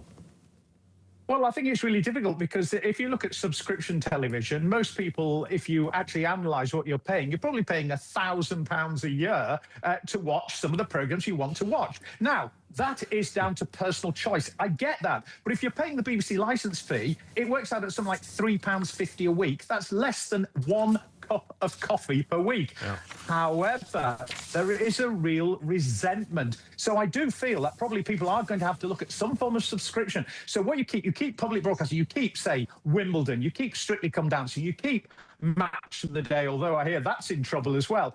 And other programmes, if you want to opt into them, maybe you pay a few pounds to subscribe into it. It's not a difficult model to sort of produce, but I think there's a lot of resistance within the BBC because I think there will be people, I know there are people that think they can weather the storm and that the BBC will always be the voice of the people, but it's becoming the voice of the people less and less, I'm afraid. I think you're right. Adrian Mills, consumer expert and former BBC presenter, great to talk to you as always here on Talk.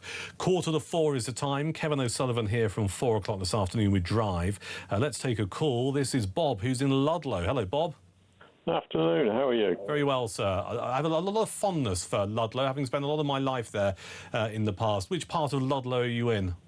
Well, we live just outside in a little village called Henley. Yep, seen the road signs for that? Great part of the world. What would you like to say, Bob? Yeah, basically it's about the right of politics. I mean, you got Kemi Badenoch saying she'll evict every illegal immigrant. By the time she gets into power, if she ever did, there won't be any because Labour will have given them all citizenship. You've got Nigel Farage saying, look at me all the time. And you've got Rupert Lowe, who seems to think he's the second coming of Oliver Cromwell.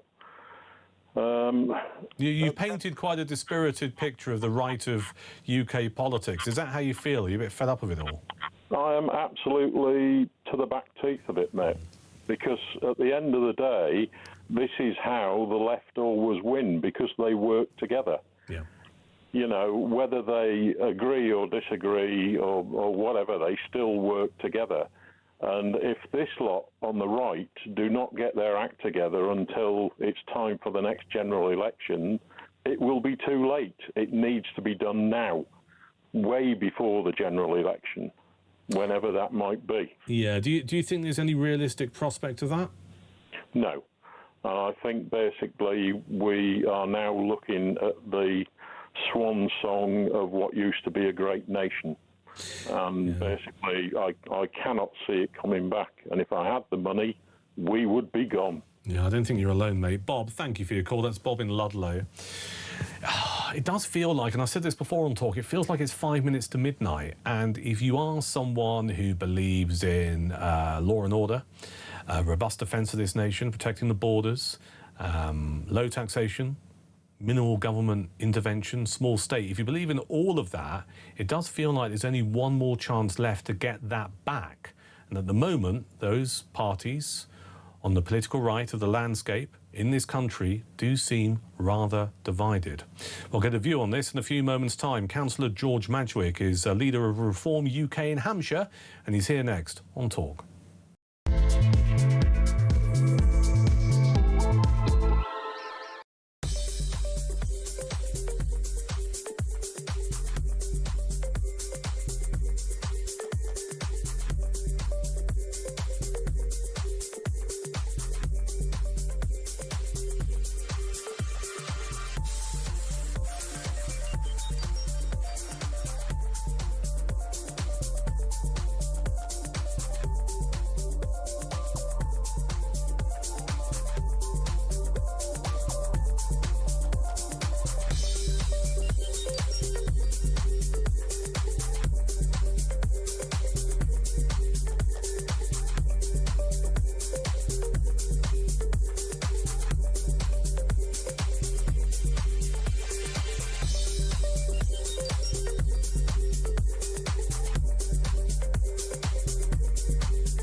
It always takes me back to Darren Jones, the then Secretary of State to the Prime Minister, who looked square down a camera on Newsnight and said 90% of those that come across are women and children. That's fundamentally wrong, Nigel. Yeah, that's wrong.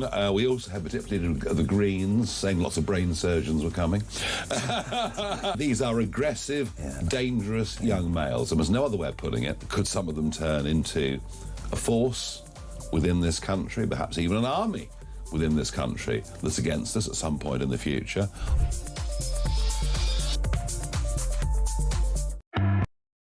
Across the UK, on DAB+, on YouTube, on your mobile, and on your side. This is Talk. It's 10 to 4. This is Duncan Barkes. It's Talk, the home of common sense. Let's talk to George Madgwick, leader of Reform UK in Hampshire. Good afternoon. Good afternoon. Good to talk to you. Thank you for your time. Let's get your reaction to this by-election result in Dover that took place yesterday. This was for a seat on Dover District Council. It was widely described as a three-horse race between your party, Reform UK, Restore Britain and the Conservatives. Yet someone from the Green Party has taken the seat. In a place which sees illegal migrants arriving on almost a daily basis, and some reports saying, well, it wasn't for Restore Britain standing and taking 10% of the vote, Reform UK would have taken the seat. You must be pretty hacked off today. Yeah, I was there the whole day yesterday, campaigning throughout the whole day. I was there at the count as well, and I'm on the way home from Dover as we speak. And yeah, it was horrendous. And I think what you just said there is really pertinent, is that this seat was specifically the seat where the migrant boats arrive in. We're not talking 60 miles up the road. We are talking the precise seat. And the fact that Greens have won that seat should terrify us all. Let's be honest about that. The election was really well run. You know, we lost by 30 votes. We had a great team out, but it's undeniable that Restore standing in that seat is what cost us a Reform win and is what has gifted Greens the power to that seat. Yeah. And people's concerns today in some quarters is that if you actually had this on a national scale, you could see Restore Britain stopping your party, Reform UK, getting MPs across the country. We had someone on from Restore Britain earlier, and she made the point that it's only right and proper that people have the opportunity to vote for her party. Of course. I mean, look, we live in a democracy. People should be able to vote for whoever they want to. That's not an argument that I would present otherwise. What my problem is that for somebody that's on the centre-right of politics, I think that the most important thing that we do as a collective is that we ensure that we collectively control this country. And I think that it's really, really important, where possible, that we keep the left out of power. Now, you know, Restore were never going to win that seat. They never had any chance of winning that seat, and they threw the kitchen sink at it. Make no mistakes. They put out 4 flyers. They were door knocking. They had people on polling stations. They had telephones going. They even got endorsement from John Cleese as in Basil Fawlty. You know, they did everything to win this seat, and they still only got 10%. They're not a serious electoral competition. Where the problem is, they will cost us, as you rightly said. They will cost us seats. Now, this is right. This is just a local by-election. Yeah. You know, it's not significantly important other than the location. But you're right. If this transpires onto a general election path, we could genuinely be seeing Restore costing this country years of a left-wing controlled government where they're probably be in power with the likes of Liberals, Greens and a Labour coalition. And that should terrify us all. The spokesperson for the party we had on earlier said that she's prepared to take that risk.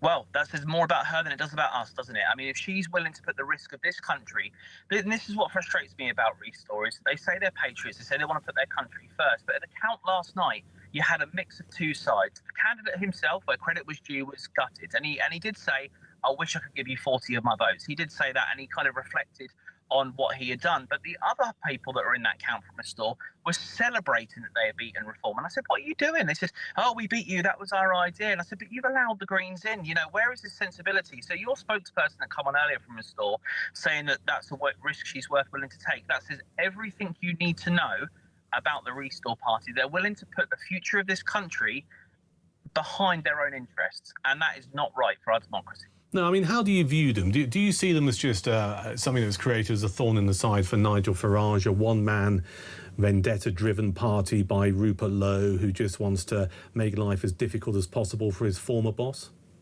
Yeah, I mean, look, there's lots of dynamics in it. I think we can reasonably all come to the opinion that Rupert Lowe definitely has a personal vendetta against Nigel and Reform. I think it's clear to see from anybody. But the party exists because essentially there is a small vote out there, and it is, you know, minimal single-digit percentages that do feel disenfranchised and do not feel that any party, including Reform, represent their voices. And that's something that we've got to work on in Reform internally. But Restore currently is existing in its utmost to disrupt Reform, and we saw that in the local general election by-elections that we had. You know, they did not stand in Aberdeen, where Conservatives went and won. They didn't stand there, but yet in the area that Reform could win, in Gorton and Denton, they decided to put a name up. You know, Makerfield, sorry. So, you know, they are disrupting it. They are targeting Reform. They're trying to make a point against Reform, and they are making a point. They cost us the seat again last night, but the people that suffer are the general public. It's not Reform, it's not Restore that suffer, it's the general public. It's the people that live in this country that now have a Green representative running the seat that the boats arrive on rather than a Reform. You're in the upper echelons of Reform UK. You're Reform UK Hampshire's leader. Do you think there will come a time when Nigel Farage and Rupert Lowe will find a way of working together, or is that ship sailed? Look, I don't speak on behalf of the leadership of the party. All I can just say is that I hope in my heart, take away that I'm a councillor for a moment, take away that I'm in Reform. Let's just look at me as an individual person that loves this country. And as someone that loves this country, I want to see a centre-right, right-leaning government. We need that, and I would be happy for anything to happen that would make that possible. It absolutely frightens me that there could be Greens as part of a minority administration in the next government, and that's what we got to stop through any method possible. Councillor George Manchwick, leader of Reform UK Hampshire, thank you for your time this afternoon. Let's take a call. This is Caroline in London. Hello, Caroline, welcome. Oh, hello, nice to talk to you, Duncan, for the first time. Basically, a lot of what I wanted to say to you has already been said. I mean, this morning I woke up, I thought about this before today, saw that the Greens won. I'm so angry with Rupert, I'm angry with Farage, and I'm livid with Kemi. The left are so good at getting together, right? They would drop a hat to join each other. We are literally, this is our last call, Duncan. This is our last call. If we get a left-wing government, it literally is game over. And the egos have to go. And I don't want to hear that Farage said this, Restore said that, Rupert said that, Kemi said that. I'm not interested. No one's interested. And it seems to be getting worse day by day. And I can't see anything improving, and not enough people in the country are listening to people to things like talkTV. They're still listening to the BBC. They have got no idea of what's going on throughout the country. They've got no idea about Pidlington. They've got no idea about Wethersfield. They've got no idea about the crimes, and they think Burnham is nice. He's got a nice smile. And I just want to scream everywhere I go. And if I'm honest, I'm terrified. It does feel there's a bit of a sense that people have just kind of given up and thought, well, this is where our country's heading. Do you get that sense as well? I think people are lazy. I think people that still got money are still going on their holidays and kind of push it under the carpet. Or people say, oh, I don't get involved with politics, I can't be bothered. But if they really knew what the stakes are, and they're going to find out, but it will be too late. And I don't understand why Burnham had to shout in the world about all the drones he gave to Russia. We're going to make an enemy with America over Israel. The whole thing is just nuts. I've got friends who've got businesses, even Mike Ashley, who's just bought Harvey Nichols. He's screaming at Burnham. They've got no idea. No idea. We are burning day by day. And we're a country that's there's no law here. No, I hear you to spare. Caroline in London, thank you. And thank you for all of your calls and messages over the last 3 hours. I'm done and dusted. Up next after 4 is Kevin O'Sullivan.